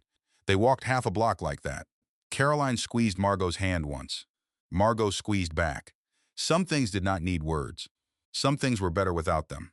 That weekend she drove to Dayton. She did not plan it. She was sitting in the penthouse on Friday afternoon, and she thought, "I need to leave this space for a few days." And then she thought, "I need to go home." And then she called Nora and said, "I'm coming." She drove down Friday evening. The highway was clear. The city fell away behind her and the landscape opened up. Flat and simple and familiar. Nora had the guest room made up. She had put the same linen spray on the pillowcases that she had used for 30 years. Caroline recognized the smell before she reached the doorway. She slept 10 hours. In the morning, they sat on the back porch with coffee. The yard was winter still. The garden covered in the dull gray-brown of February. The bird feeder was full. Nora refilled it religiously. 2 chickadees moved back and forth from the feeder to the fence. They talked about small things, the neighbor's cat, a movie Nora had seen, a recipe she had been trying, the woman from church who had started bringing food to the elderly people on the street. Then Caroline said, "Do you remember when Dad left?" Nora was quiet. "I remember everything," she said. "What did you do right after?" "What did you actually do?" "I reorganized the garage," Nora said. Caroline almost laughed. "Your grandmother found me at midnight in my nightgown moving boxes," Nora said. "She thought I had lost my mind." "I reorganized the kitchen drawers," Caroline said. They both laughed. The same laugh, not joyful exactly. The laugh of women who recognize something in each other that does not require explanation. How did you know? Caroline asked. When it was over. When you were finished surviving it. Nora looked at the yard. I don't think you finished surviving it, she said. I think one day you notice you've been doing something other than surviving, and you realize it's been going on for a while. What were you doing? Building, Nora said. Quietly. Without announcing it. Caroline looked at the chickadees. I've started, she said. I know, Nora said. I can hear it in your voice. Caroline leaned back in her chair. The February air was cold, and the coffee was warm, and the chickadees moved back and forth, and the yard was very quiet. She stayed the whole weekend. She did not think about Clarendon Properties, or the legal proceedings, or the $12 million, or what Grant was doing, or what his attorneys were planning. She thought about the yard. She thought about the linen spray smell. She thought about her mother's hands on the coffee mugs. She thought about what she was going to name her daughter. She had been holding the name quietly for a while, not saying it out loud, protecting it. Eleanor after her grandmother, her mother's mother. A woman who had lived a long and useful life and who had said on more than one occasion that the most radical thing a woman could do was to know exactly what she wanted, Eleanor. She was going to name her daughter Eleanor. She drove back to the city on Sunday evening. The highway was dark and clear. The city lights came up gradually. She saw them before she reached them, and she thought, this is my city. I came here myself. I chose it. It is mine. She pulled into the parking structure. She took the elevator up. She set down her bag. She was ready for what came next. Grant filed first. She was in the kitchen making breakfast when Everett called. 8:45 on a Tuesday morning. She had not had her coffee yet. The news arrived before the coffee. Grant had filed for divorce. The filing claimed irreconcilable differences. It also contained a phrase that Everett read to her carefully. Significant emotional instability on the part of the respondent. It described Caroline as emotionally compromised due to the pregnancy and therefore unable to participate fully in proceedings. She stood at the kitchen counter and she listened to Everett read this. He's trying to establish a narrative before the baby comes, she said. Yes, Everett said. He wants this resolved on his terms before your attention is divided. And he wants to frame you as fragile, unreliable, someone whose version of events is colored by hormones and distress. He's going to use the pregnancy against me, she said. He's going to try, Everett said. She was quiet for a moment. File the counterclaim, she said. I'll need your signature today, he said. I'll be there in an hour, she said. She hung up. She made her coffee. She drank half of it standing at the window. Then she called James Weston. She had been waiting to contact James. She had wanted the counterclaim ready first. She had wanted to be in a position to offer something before she asked for something. She had his number from a Christmas card from years ago that she had never deleted. She dialed it. He answered on the third ring. Caroline, he said carefully. James, she said. I think it's time we talk. A pause. Yes, he said. I think so too. He had been expecting her call. She could hear it. He had been waiting for it the way Thomas Adler had been waiting for her to make contact. The way people wait when they have been holding something for too long and finally someone is asking for it. I know about the Clarendon structure, she said. I know you do, he said. Everett Shaw is a very good attorney. You know Everett? I know of him, James said. He has a reputation. She sat down at the kitchen island. Tell me what you know, she said. James Weston told her. He told her about the subsidiary structure Grant had used 5 years ago. When James had been bought out of the original shareholder agreement, he told her that the money used to buy his shares had been routed through a subsidiary that held assets that were partially James's own. That Grant had effectively used James's own equity to buy James out. That this had been discovered by James after the fact, after he had signed the agreement. And that he had said nothing because he had not known what to do, and because Grant had made it clear, in the quiet and particular way Grant communicated threats, that challenging the arrangement would be costly. I have the documentation, James said. I know you do, she said. Will you share it with Everett, she asked. I've been waiting for someone to ask, he said. She stayed quiet for a moment. James, she said, why are you doing this? A long pause. Because he's my brother, James said, and I love him. And he is the kind of man who will do this again and again until someone stops him. And he stopped. I am tired of not being the person who stops him. She nodded even though he couldn't see it. Thank you, she said. Don't thank me, he said, just win. She was at Everett's office by 9:30. She read the counterclaim. She read every page. She asked questions about the parts she did not understand, which were fewer than they would have been a month ago. Then she signed. Everett witnessed it. She put the pen down. The investor fiduciary breach, she said. That goes to the regulatory authorities as well. Yes, he said. We will file the referral simultaneously. Good, she said. She looked at the signed documents. She had not known, a month ago, what a counterclaim was. She had not known what a fiduciary breach was. She had not known what a registered agent or an offshore LC or a forensic accountant were. She had known they existed in the way that you know things exist that belong to other people's worlds. They were her world now. She was going to learn every inch of it. She stood. "When does he receive this?" she asked. "His attorneys get it today," Everett said. "Good," she said. She put on her coat. She thought about what she was doing. She was not operating from anger. She was operating from clarity. There was a difference, and she understood it. Anger was energy that moved in all directions. Clarity was energy that moved in one direction. She was moving in one direction. "Caroline," Everett said. She turned. "I want you to know," he said, "that in 31 years of practicing family law, the Clarendon documentation is among the cleanest cases of marital asset concealment I have encountered. Not because it was well hidden." He paused. "Because you were thorough." She looked at him. "Thank you," she said. She went downstairs. She stood on the sidewalk and she breathed the March air. The city was beginning to think about spring. There were crocuses in the planters near the building's entrance. Purple and yellow, stubborn, insisting. She looked at them for a moment. Then she went to buy a blazer. Not a power suit. Those felt like armor she no longer needed. A blazer. Blue. The shade she had liked for years and had never worn because Grant preferred her in neutrals, and she had, so gradually she had not noticed it, stopped wearing colors he didn't prefer. She found one in the third shop she tried. She stood in the dressing room. She looked at herself, full length, the pregnancy, the exhaustion that lived under her eyes, the blazer in the blue she had always liked.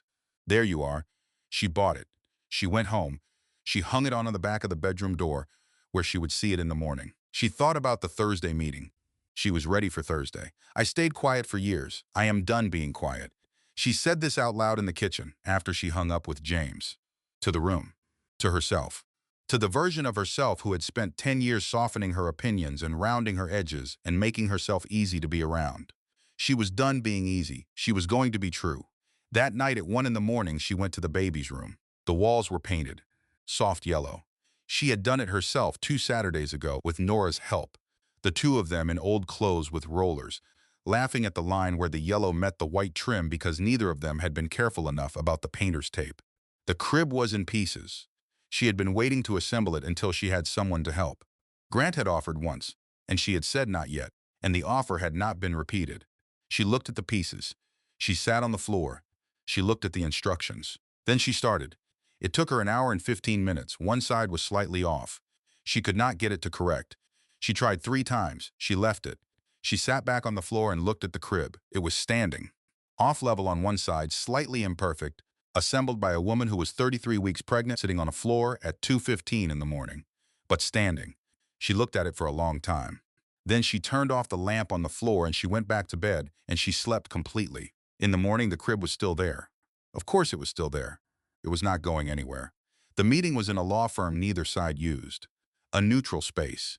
The conference room had been rented for the day. There was water on the table and a plate of pastries that no one touched. The room smelled like carpet cleaner and old paper. Caroline arrived with Everett and Margot. Margot was listed as an attorney of record on the supporting documentation, not the lead, but present. She had worn the blue blazer. She sat down across from Grant's side of the table, and she put her hands flat on the table, and she breathed and she was ready. Grant arrived with 2 attorneys and Dale Pruitt, his chief operating officer, who looked at Caroline with the careful nothing of someone determined not to be involved. Grant looked at her. She looked back. He looked at her the way a man looks at something that has surprised him. Not with fear. Not quite. With the particular reassessment of someone whose calculation has turned out to be based on incorrect information. He had not expected this version of her. She let him look. Everett began. He laid out the counterclaim in the particular precise way that Everett laid out everything. Unhurried. Clear.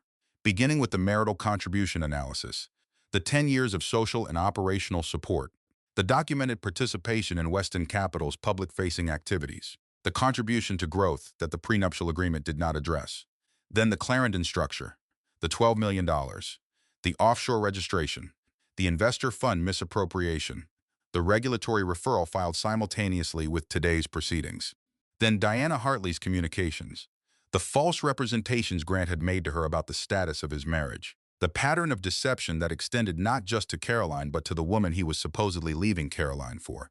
Then James Weston's documentation, The earlier shareholder manipulation, the pattern it established. One of Grant's attorneys interrupted at minute 14. Everett continued without acknowledging the interruption. The attorney interrupted again at minute 19. Everett continued. When he finished, there was a silence. Grant was looking at the table. His lead attorney said, "We would like to propose a settlement framework." "We know," Everett said. "We've prepared ours first." He placed the document in the center of the table. Grant's attorneys asked for a 10-minute recess. They went to a side room. Caroline sat at the conference table. "That went well," Margot said quietly. "It went as expected," Everett said, even more quietly. "But yes, it went well." Caroline looked at the window, a February sky, gray and cold and certain. She thought about the woman who had stood at the entrance to the grand ballroom 6 weeks ago, in the gown she had chosen, with the peonies she had arranged, with her face arranged, with the cold moving through her chest and into her hands and into the tips of her fingers. That woman had been extraordinary at pretending. This woman was extraordinary at something else. She went to the bathroom during the recess. She ran cold water over her wrists. The old trick from graduate school. The cold cuts through the noise. The cold makes things simple. She looked at herself in the mirror. She was 32 years old and 35 weeks pregnant, and sitting across a table from the man she had married, and she was not afraid. She was genuinely not afraid. She looked at her reflection, and she thought, when did this happen? When did afraid stop being the default? She did not know exactly. Somewhere in the past 6 weeks. Somewhere between the parking structure outside Everett's office and the crib assembled at 2 in the morning. Somewhere between the coffee on Nora's back porch and the blue blazer in the dressing room mirror. She dried her hands. She went back to the conference room. Grant came back in without his attorneys. He sat across from her, just the two of them for a moment. "I want to speak to you directly," he said. She waited. "The Clarendon structure," he said. "I made a mistake." "You made several," she said. He looked at her. Something was working in his face. The particular discomfort of a man who has been very precisely cornered and knows it. "I'm not going to fight this," he said, "the way you've built it." He looked at the table, then at her. "What do you want?" It was the first time in 10 years he had asked her that question and meant it. She sat very still. She had prepared for this moment. She had written it out on the legal pad. She had said it to Everett 3 times. She had said it to herself in the car driving here. "I want 40% of Weston Capital's actual valuation," she said. "Based on the real valuation. Not the Clarendon adjusted number. I want full legal custody of our daughter. Generous visitation rights for you, provided you are present and consistent. I want the penthouse. It's in my name already. You structured it that way for tax purposes, and I intend to keep it." She paused. "I want the Clarendon assets dissolved and the $12 million restored to their source accounts. And I want a non-disclosure agreement for Diana Hartley, funded by your personal accounts. Not company funds. Her story is hers to tell if she chooses. I'm not the one who will silence her." Grant looked at her. "That's it," he said. "That's not nothing, Grant," she said. "But yes, that's it." He was quiet. "The 40%, he said. "Yes, that's fair," she said. "Given what I contributed, given what you tried to hide, given what I know and what is now in the hands of the regulatory body overseeing fiduciary standards for private equity firms." She paused. "This is fair, and you know it." He looked at the table. "I'll have my attorneys review it," he said. "Of course," she said. He went back to the side room. She sat at the conference table. She did not gloat. She did not perform relief. She sat quietly and she waited. "I do not need to be saved. I need to save myself." She thought this clearly, without drama. As simple fact. She had needed to save herself. She had done it. She was doing it right now. Sitting in a conference room on a Thursday morning in a blue blazer at 35 weeks pregnant. She was doing it. Grant's attorneys came back in. His lead attorney placed a counterproposal on the table. All terms accepted except one. The non-disclosure agreement for Diana Hartley. Our client does not feel he should be obligated to fund. The false representations made to Miss Hartley about the status of his marriage are a matter of record in our documentation, Caroline said, including his specific statement that his wife did not want children, made while his wife was undergoing IVF. She looked at the attorney. "Miss Hartley has provided those communications voluntarily. If your client prefers, they become part of the public record rather than addressed privately. A short conference. Our client agrees to the NDA. Terms," the attorney said. Grant's side filed out first. Grant was the last one through the door. He stopped. He looked at her across the room. For a moment, just a moment, she saw him plainly. Not what she had lost. Not what he had done. Just a person, complicated and limited and not particularly self-knowing, who had made choices he was going to live inside for a long time. She did not hate him. She was surprised by this. She thought she would hate him. She did not. "Take care of yourself, Grant," she said. He looked at her for a moment. Then he nodded. He left. She sat in the empty conference room for a few minutes. Everett came back in. "Well," he said. "Yes," she said. He looked at her. And for once, Everett Shaw allowed himself a small, complete, genuine smile. "Well done," he said. She picked up her bag. She walked out. Downstairs, she pushed through the front door and the March air hit her, cold and real. She stood on the sidewalk. She breathed. She turned and she walked to where she had parked her car. She walked past it. She kept walking. She walked for 20 minutes through the city, past the dry cleaner and the coffee shop and the building where she had worked her first job and the park where she used to run before the pregnancy made running uncomfortable. She walked past all of it, and she breathed the air and she let the city be ordinary around her. Then she turned around. She walked back to her car. She sat down. She did not drive for a while. She sat and she let it settle. Not the victory exactly, the shift. The thing that had been happening for 6 weeks and had arrived here in this conference room on this Thursday as a completed thing. She thought about the person she was 6 weeks ago. She was meeting someone new, herself. She started the engine. She went home. Ruth Weston called on a Wednesday, 3 weeks after the conference room. Caroline almost did not answer. She answered. "I would like to come see you," Ruth said. No preamble. No softening. Ruth had never softened. "Tomorrow morning, if possible." A pause. "All right," Caroline said. She thought about this after she hung up. She thought about what Ruth might want, whether she was coming to negotiate something, whether Grant had sent her, whether this was another attempt to manage damage. She decided she would not prepare an agenda. She would simply listen and see. Ruth arrived at 9 in the morning. She was dressed the way Ruth always dressed. A camel coat, low heels, white hair arranged with the precision of someone who had never rushed the beginning of a day. She sat in the living room on the cream sofa that had been in the penthouse since they moved in, and she accepted coffee without milk, and she looked around the room. "You're keeping this," she said. "Yes," Caroline said. "For now. I may sell it eventually." Ruth nodded. "I need to say something," Ruth said, "and I need you to let me finish before you respond." "All right." Ruth set her coffee down. She looked at her hands, then she looked at Caroline. "I knew about Diana before the anniversary party," she said. "Grant told me 3 months prior. He said he was going to end it. He said it was already over in every way that mattered, and he was simply," she stopped, "managing the transition." Those were his words. "Managing the transition." Caroline listened. "I told him to end it immediately," Ruth said. "He said he would. He did not." She picked up her coffee again, held it, did not drink. "I should have come to you. I chose the option that was easier for me, which was protecting the appearance of this family and believing Grant when he said it was handled." A pause. "I was wrong," Ruth said. "That is not a small admission for me." "I know," Caroline said. "I also want you to know," Ruth said, "that I have spoken to Grant's attorneys. The settlement terms you proposed are fair. I told him to accept them without negotiation." "Did he listen?" Caroline asked. "He did," Ruth said. "He listens to me when it suits him. In this case, it suited him." A small silence. "I want to meet my granddaughter," Ruth said. Her voice did not change and register, but something in it shifted, like a hand opening from a fist. "When she arrives, if you're willing." Caroline looked at this woman, 71 years old, a woman who had been wrong and was here now, choosing differently, who had let her son's choices harm her daughter-in-law and was sitting in the penthouse living room with her coffee and her camel coat and the specific discomfort of someone doing the harder right thing. "She'll know who you are," Caroline said. "I'll make sure of it." Ruth nodded. "Thank you," she said. They sat in a silence that was not comfortable exactly, but was not hostile. It was the silence of two women who had each been inside a situation they had not fully controlled and were now, from different positions, trying to do something better with what remained. "You are not what he said you were," Ruth said finally, "when he spoke about you." "To me?" "What did he say?" Caroline asked. Ruth was quiet for a moment. "He said you were content," she said. "He said you had found your role and you were satisfied in it." He said it reassuringly, as though it explained everything.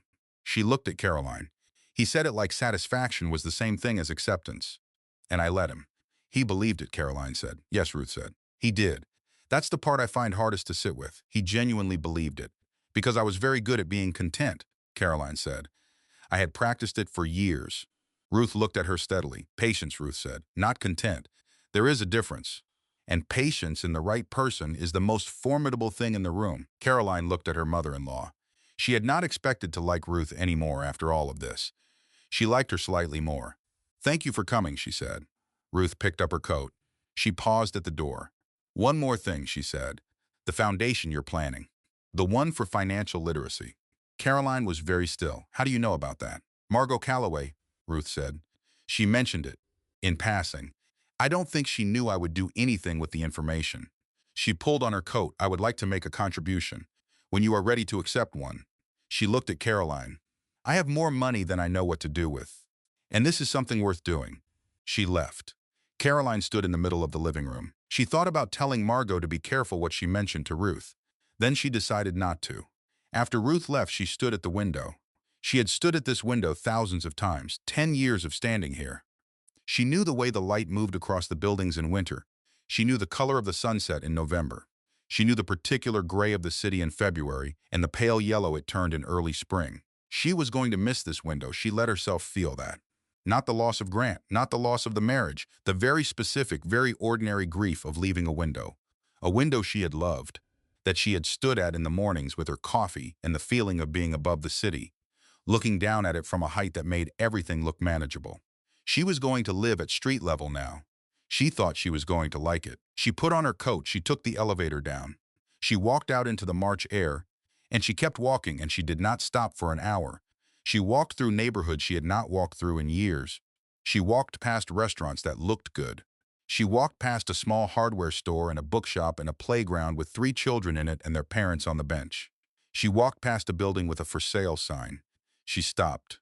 It was a 3-story building on Aldine Street. Brick. Old. The kind of building that had been something before it was something else. She did not know what she would do with a 3-story building. That was fine.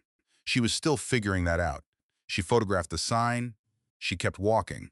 When she got home, she looked up the building. She sent the information to Margot. She sent it to her own email. She put it in a new folder she had created called What I Am Building. She made herself dinner. She ate. She slept. She thought, in the space between one life and the next. That space had a particular quality. It was uncomfortable and necessary in hers. She was living in it on purpose. She would not rush through it. The gossip site piece ran the next morning. She saw it when she picked up her phone at 6:30, an alert from a friend. She did not know who had set up the alert. She opened the link. The article was vague but pointed. A billionaire's marriage reportedly ending after a high-profile incident at an anniversary event. The wife reportedly aware of a long-standing relationship. The wife reportedly pregnant. It did not name her. It named no one. But anyone in their social world who read it would know immediately who it described. She read it twice. She felt the old reflex. The instinct to call Grant and ask what was happening. The instinct to manage it, to respond, to shape the narrative. She put her phone down. She called Everett. Tactical, he said. Someone in his orbit is getting ahead of the story. They want to frame you before you frame it. What do I do? She asked. Nothing, he said. Documents win in court. Gossip does not. Let them talk. Let them build their version. We are building a different kind of case. She hung up. She made coffee. She put her phone face down on the counter. She looked at the kitchen. The kitchen she had designed. The marble counter she had chosen. The particular light fitting over the island that she had found in a shop on the north side and had driven back to twice because the first time she had not bought it and she kept thinking about it. She liked this kitchen. She was going to find another kitchen she liked. It would be smaller. It would not have this light fitting. It would be entirely hers. She was already looking forward to it. Grant accepted all terms on a Monday morning. Everett called at 9:45. She was at the kitchen island with her coffee and the legal pads and the particular morning quiet that she had come to love in the weeks since Grant had started sleeping in the study. He's accepted, Everett said. She held the phone. Thursday, Everett said. 10 o'clock. Both parties. Both sets of attorneys. Signatures. Thursday, she said. She put the phone down. She sat at the kitchen island for a long time. Not with grief. Not with triumph. With something that was mostly quiet. The particular quiet of something enormous that has been in motion for a long time and has finally come to rest. She opened the legal pad. She turned to the last page. She wrote at the top, done. Then she sat and looked at it. She thought about the woman who had opened the first legal pad. The woman who had sat at this same island 3 weeks after the anniversary party, writing facts and dates in her small, even handwriting, not knowing where it was going, not knowing if she was strong enough for where it needed to go. She looked at the word done. It was not the end. She knew that. The next weeks would still be difficult. The signing and the adjustments and the practical reality of 2 lives that had been intertwined for 10 years beginning to disentangle. The conversations about the apartment and the possessions and the schedule for Grant to see his daughter. But this part was done. This is the beginning, not the end. She wrote this on the next line, under done. She closed the legal pad. She stood up. She went to the baby's room. The yellow walls, the slightly off-level crib, the mobile she had bought last week, small white stars that turned slowly when the air moved. She had hung it herself with a little help from the building's handyman who had come up on a Tuesday to hang 2 pictures, and she had asked, while he was there, if he would help with the mobile. He had said, of course. He had done it in 3 minutes. She had thanked him and given him a good tip and closed the door after he left and stood in the yellow room and looked at the mobile turning. She stood in the room now. She looked at the crib. She thought about Eleanor. She was going to be here soon. 4 weeks, maybe 5. The doctor was watching her closely. Everything was good. The blood pressure had stabilized. The baby was in position. Everything was proceeding the way it was supposed to proceed. Eleanor was going to arrive into a world that was not the one Caroline had planned. It was going to be a better one. She was certain of this. Thursday morning, she dressed carefully. The blue blazer, comfortable dark trousers, the shoes she could walk in. She did not wear jewelry. She had stopped wearing her wedding ring 3 weeks ago. She had not made a moment of it. She had simply not put it on one morning, and she had not put it on again. She ate a real breakfast. She arrived at the law firm at 9:45. Everett was already there. Margot was already there. Margot had brought coffee from the good place on Weller Street. She handed one to Caroline, and they did not say much. Grant arrived at 10:10. His 2 attorneys. Dale Pruitt was not with him this time. Just the attorneys. Grant sat across from her. The documents were already arranged on the table. The settlement agreement, the custody terms, the asset dissolution schedule, the NDA for Diana Hartley, which Diana had received separately and had already reviewed with her own attorney. Everett walked through the documents. Grant's lead attorney walked through them from their side. Then the signing. Everett handed her the pen. She held it for a moment. She thought about the prenuptial agreement she had signed 10 years ago, in this same building as it happened. A different conference room. She had been in a different coat, a different life. She had signed it because she trusted him. She signed this one because she understood what she was doing. She signed it. Grant signed. The attorney signed. Everett collected the copies. The room began to reorganize itself. Papers gathered, briefcases closed, the ordinary sounds of a transaction completed. Grant stood. He looked at her. She stood. She looked back. For a long moment, neither of them said anything. She saw him. Clearly. Not the marriage and not the betrayal and not the anniversary party. Just a person who was going to live with his choices for the rest of his life. Who was not a monster. Who was something smaller and more ordinary than a monster, which was a person who had been very comfortable for a very long time and had made the choices that comfort makes possible. I hope he started. She waited. He stopped. Take care of yourself, Grant, she said. He nodded. He left. She stood in the conference room for a moment. Then she picked up her bag. She shook Everett's hand. He held it for a moment longer than necessary. She was grateful for that. She took the elevator down. She pushed through the front door. Outside, the March sun was doing something optimistic. A hint of warmth in it for the first time this year. Not spring yet, but the memory of spring, the promise of it, the very early light suggesting that this specific version of cold was not permanent. She stood on the sidewalk. She breathed. Then she turned and she walked. Not to her car, not to anywhere specific. She walked north until she hit a park. She found a bench. She sat down. She put her bag beside her. She looked at the park. The ground was still winter brown, but the trees were beginning to do something. The very early suggestions of green. She sat there for 20 minutes. She thought about the first apartment, the one on Garrett Street, the east window, the coffee shop smell from the floor below. She was not going back there. That was not what starting over meant. She was not going back. She was going forward to something that did not exist yet, that she was going to build. She thought about what she wanted. Light, she thought. I want a place with good light. And something I can walk to, she thought. A park or a coffee shop or something ordinary that I can walk to in the morning. And a window I chose, she thought. She thought about Eleanor. She thought about the foundation. She thought about Thomas Adler's face across the coffee shop table on Ardmore Way saying, I thought someone should say something. She thought about Nora in the kitchen. The chickadees. She thought about Margot on the sidewalk, taking her hand without saying anything. She thought about Ruth Weston, straight-backed and difficult and unexpectedly here, offering something from behind her discomfort because it was the right thing to do. She thought about the yellow walls and the off-level crib and the mobile with the small white stars. She sat in the park and she thought about all of it and she let it be exactly what it was. Then she got up. She found her car. She drove home. She had one more chapter to write. She finally understood that the prison door had been unlocked all along. She sat in the car outside the building and she thought about this. She had been her own warden. Not the only warden. Grant had been one too, and the social world and the financial dependency and all of it had been part of it. But she had also been one. She had chosen so many times to stay inside the arrangement. Not stupidly, not out of weakness, but because she had not yet believed she was strong enough for what was outside it. She believed it. Now, not anymore. She was done being her own warden. She went upstairs. She looked at the apartment around her. 10 years of choices, some hers and some Grant's and some made by nobody in particular, just the accumulation of a life lived together. She was going to sell the penthouse. She had decided this in the park. She was going to sell it, and she was going to buy something smaller, and she was going to choose every single thing in it herself. Every piece of furniture and every lamp and every paint color and every cup in the kitchen. She was going to choose everything herself. She pulled out her phone. She called the real estate agent she had been introduced to at a dinner party 3 years ago. Not Grant's agent, her own contact. "I want to sell the penthouse," she said, "and I'm looking to buy something smaller, different neighborhood, good light.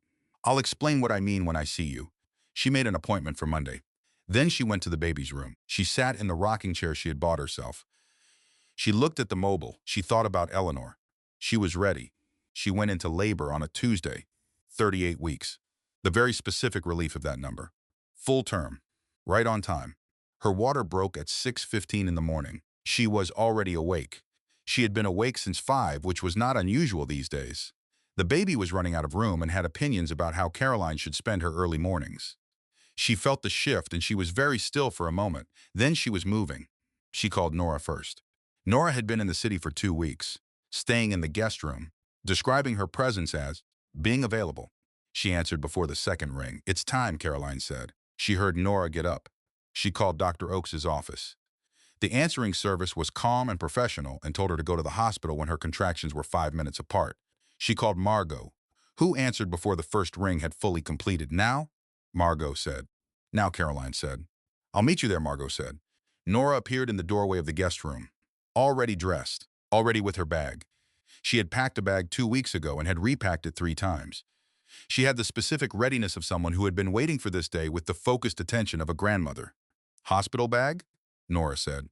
"By the door," Caroline said. "Dressed?" "Getting there," Caroline said.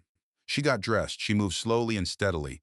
She was not afraid. She had been afraid of many things in the past months. This was not one of them. This was the thing she had been moving toward from the very beginning of all of it. She put on comfortable clothes. She braided her hair. She looked at herself in the mirror. She looked tired. She looked enormous. She looked exactly like herself. She was ready. The labor was 14 hours. This was what it was. There was no shortcut. There was no way around it. There was only the work of it. The specific, total physical experience of bringing someone into the world. The particular way it removed every other thought and concern and strategic calculation and left nothing except the present moment, which was enormous and demanding and entirely real. Nora was on one side. Margot was on the other. Dr. Oakes was there for the last 2 hours. Her voice was steady and clear, and she said exactly what Caroline needed to hear at exactly the moment she needed to hear it. At 8:22 in the evening, Eleanor arrived. She was furious.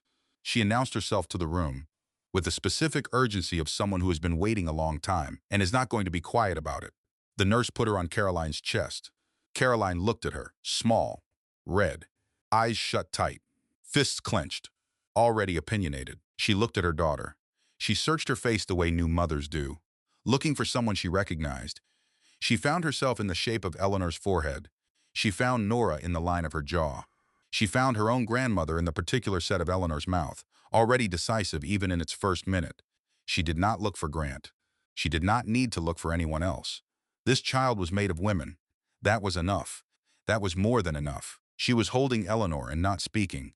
She could hear Nora crying in the corner, not sad crying, the other kind. The kind that has no name, the kind that comes from watching something you love arrive in the world. She could hear Margot saying something to someone. A nurse, maybe. Something practical. Trust Margot to be practical. Dr. Oakes touched her shoulder briefly on the way out. Just a touch. A small acknowledgement. Then the room was quiet. Just her and Eleanor and the sounds of the hospital outside. She looked at her daughter. "Eleanor," she said. Her voice came out differently than she expected. Lower. like something that had been waiting a long time to say this word. Your name is Eleanor, after your great-grandmother. She paused. Ellie, if you want. Elle. You'll decide. I'll let you decide everything you can decide for yourself. I promise you that. Eleanor made a small sound. Absolute. Certain. I have things to tell you, Caroline said. Not tonight. When you're ready. Bits of it at the right times. She adjusted her hold. The small, warm weight of her. I'll tell you the truth. About all of it. About your father and about the year you were born and about what your mother did. She looked at the window. The dark city outside. The lights. I'll tell you because you deserve the truth. And because you are going to be someone who can hold it. Eleanor settled against her. We're going to be all right, Caroline said. I know that now. I didn't always know it, but I know it now. She held her daughter.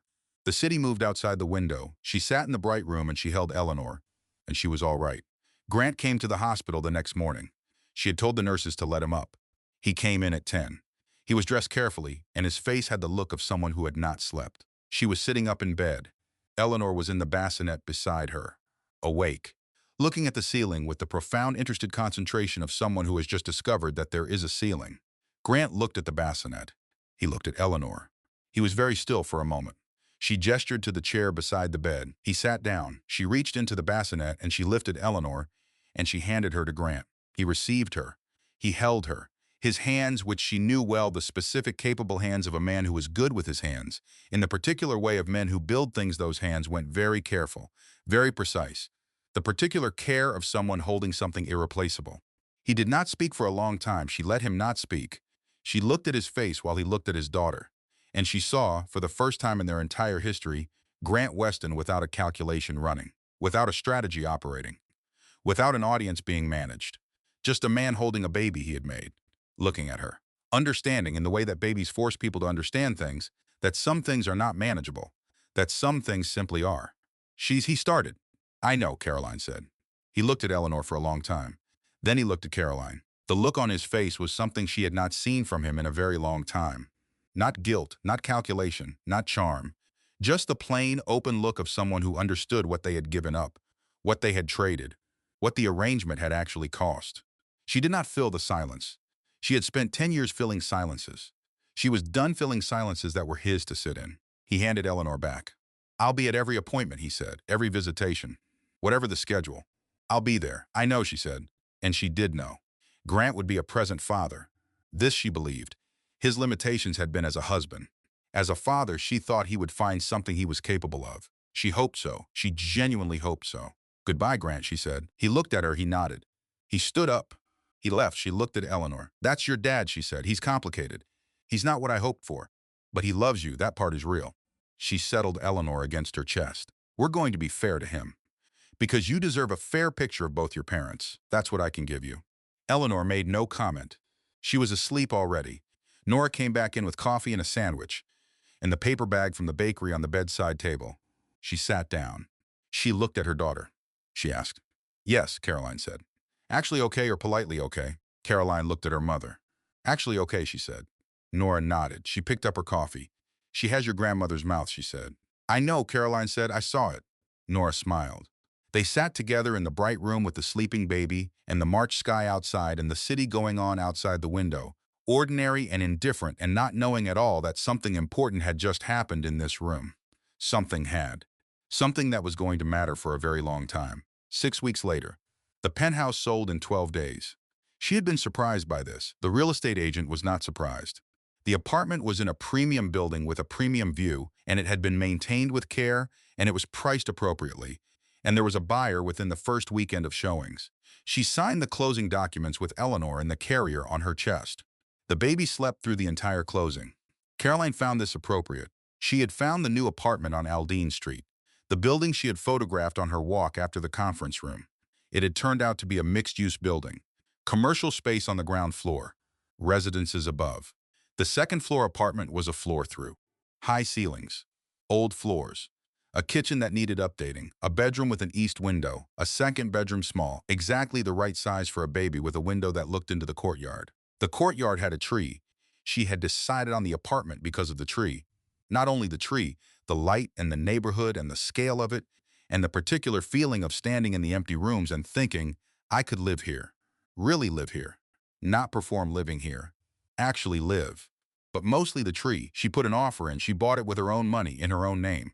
Caroline Blaine. The name she had been thinking about for weeks. Not dramatic. Not a statement.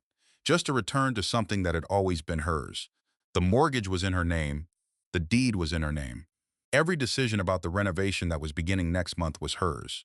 She thought about what she wanted. She wanted the kitchen counter to be butcher block, not marble. She had marble for 10 years and she was done with marble. She wanted the walls to be white, clean, simple. She would put color in the textiles and the plants and the things she chose because she liked them, not because they photographed well. She wanted bookshelves, real ones, floor to ceiling in the living room. She had hundreds of books in storage from before the marriage, books she had packed away because the penthouse aesthetic did not have room for them. She was getting them back. She wanted a kitchen table where Eleanor could do her homework someday. She wanted a window seat in the living room. She wanted very good coffee equipment. She was getting all of it.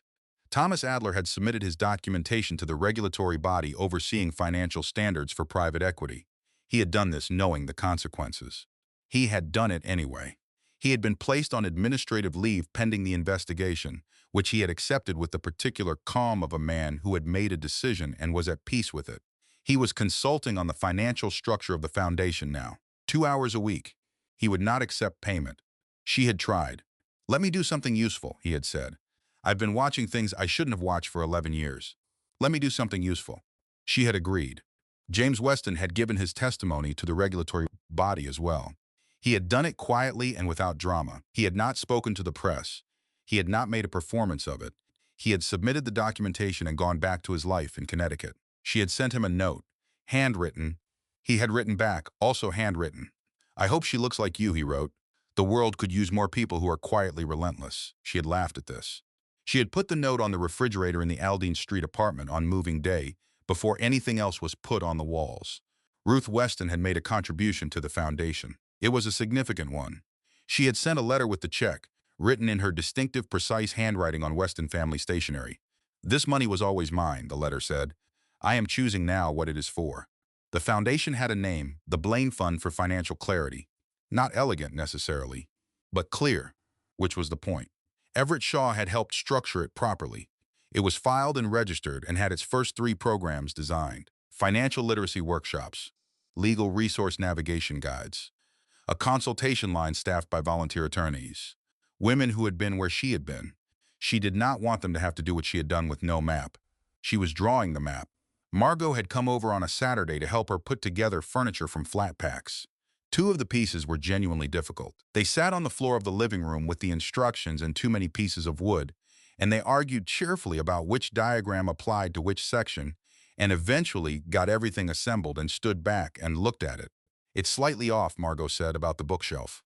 "So is the crib," Caroline said. "Very on brand," Margot said. They ordered pizza and sat on the floor because the furniture was assembled but the cushions hadn't arrived yet. Eleanor slept in the carrier on Caroline's chest. They drank sparkling water and ate pizza and talked about everything and nothing. And Margot said at one point quietly, "I'm really proud of you." "Don't," Caroline said. "Too late," Margot said. They sat in the new apartment on the floor and ate pizza, and Eleanor slept. And the light came through the east window, and outside in the courtyard the tree was beginning to do something. Small green beginnings. The very first ones. She had been standing at the new window for 10 minutes when her phone buzzed. An unknown number. She opened the message, a photograph. The park on the east side where she used to go before the marriage. The one she had not visited in years. A photograph of the trees there in early April. The particular light through the new leaves. The path she had walked on Saturday mornings. No message. Just the photo. She looked at it. She did not know who had sent it. She thought perhaps Thomas Adler. The park was near his neighborhood. But she didn't know for certain. She wrote back, "I know that spot. I'll take Ellie there in the spring." She put the phone in her pocket. She turned back to the room. Eleanor was in the carrier. Awake now. Looking at the window with the same profound, interested concentration she had been directing at various surfaces since her arrival in the world 5 weeks ago. She was particularly interested in light. Where it came from. What it did. She tracked it with the focused attention of someone for whom everything is still being discovered. "That's the city," Caroline told her. "Your city, you were born in it. I came here when I was 22 and I never left and I'm not going to leave." She adjusted the carrier slightly. "You'll decide for yourself what you think of it." Eleanor had no comment. She was looking at the light through the window. Caroline stood at the window of the new apartment, lower than the old one. Much lower, she could see the street. She could see people. She could see a man with a grocery bag on his shoulder, talking on his phone. She could see two teenagers on the steps of the building across the street. She could see a woman walking a large dog that was walking her back with equal determination.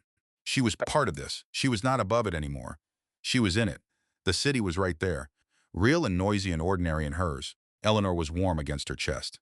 The specific small weight of a person who is 5 weeks old and already has strong opinions about where she wants to be. Here, apparently. She wanted to be here. That made two of them. Caroline Weston stood at a window. No. She stopped herself. Not anymore. Caroline Blaine stood at the window. She had made her last name change official 3 weeks ago. A straightforward legal process. A form. A filing fee. 2 weeks of waiting. Then a document that said what her name was. What it had always been, she thought. What she was returning to. She looked at her city. She thought about what she knew now. She thought about the things that had taken 32 years and one catastrophic anniversary party, and 6 months of the hardest work she had ever done to understand. She thought about the way accommodation can become erasure if you are not paying attention. The way the distance between making room for someone and disappearing for someone is smaller than anyone tells you. The way a woman can love someone genuinely and still lose herself inside that love if she is not careful. If she is not, from time to time, choosing herself first. She thought about the financial structures and the offshore accounts and the $12 million and what it all meant, not as evidence in a legal case, as information, as the kind of information she was going to make sure other women had before they needed it. Before they were sitting in a car outside a law firm at 8 in the morning trying to understand what a fiduciary was. She thought about the way anger, when it is cold and directed and patient, becomes something different from anger, becomes a tool, becomes a map. She thought about Diana Hartley sitting across a restaurant table with a folder of communications and the particular straight back of a woman who had been used and was not going to be defined by it. She thought about Nora at 6 in the morning, already awake, already on her way. She thought about Margot on the sidewalk, taking her hand. She thought about Ruth's letter. This money was always mine. I am choosing now what it is for. She thought about Eleanor's face. The forehead that was hers. The jaw that was Nora's. The mouth that was her grandmother's. The child was made of women. She was too. She always had been. Outside, the city was moving into spring. She could see it happening from the window. The trees on Aldine Street with their new leaves. The particular quality of April light that was different from every other month's light. The way the whole city seemed to exhale something in April. After the long cold. After the months of keeping itself closed against the weather. She felt it too. The exhale. The opening of something that had been braced against the cold for a long time. She was not the same person who had stood at the entrance to the Grand Ballroom in the Grand Hotel on a January night, with her hand on her pregnant belly and the cold moving through her chest. She was not. She was someone who had walked through that night and every night after it and had come out here to this window, in this light. She was not finished becoming who she was going to be. She understood this. She was 32 years old, and she had a daughter and a foundation and a floor-through apartment with a tree in the courtyard and bookshelves full of her own books and a kitchen with butcher block counters. She had things to build. She was looking forward to building them. She pressed her lips to the top of Eleanor's head. The baby smelled like the particular warmth of someone who has been asleep against you, like milk and laundry soap and the very specific smell of a new person that does not exist anywhere else. Eleanor was awake. She was looking at the window, at the light coming through. They stood together and they looked at it. The spring coming in, the city below, the open, ordinary, possible world. Whatever came next. Caroline Blaine was ready.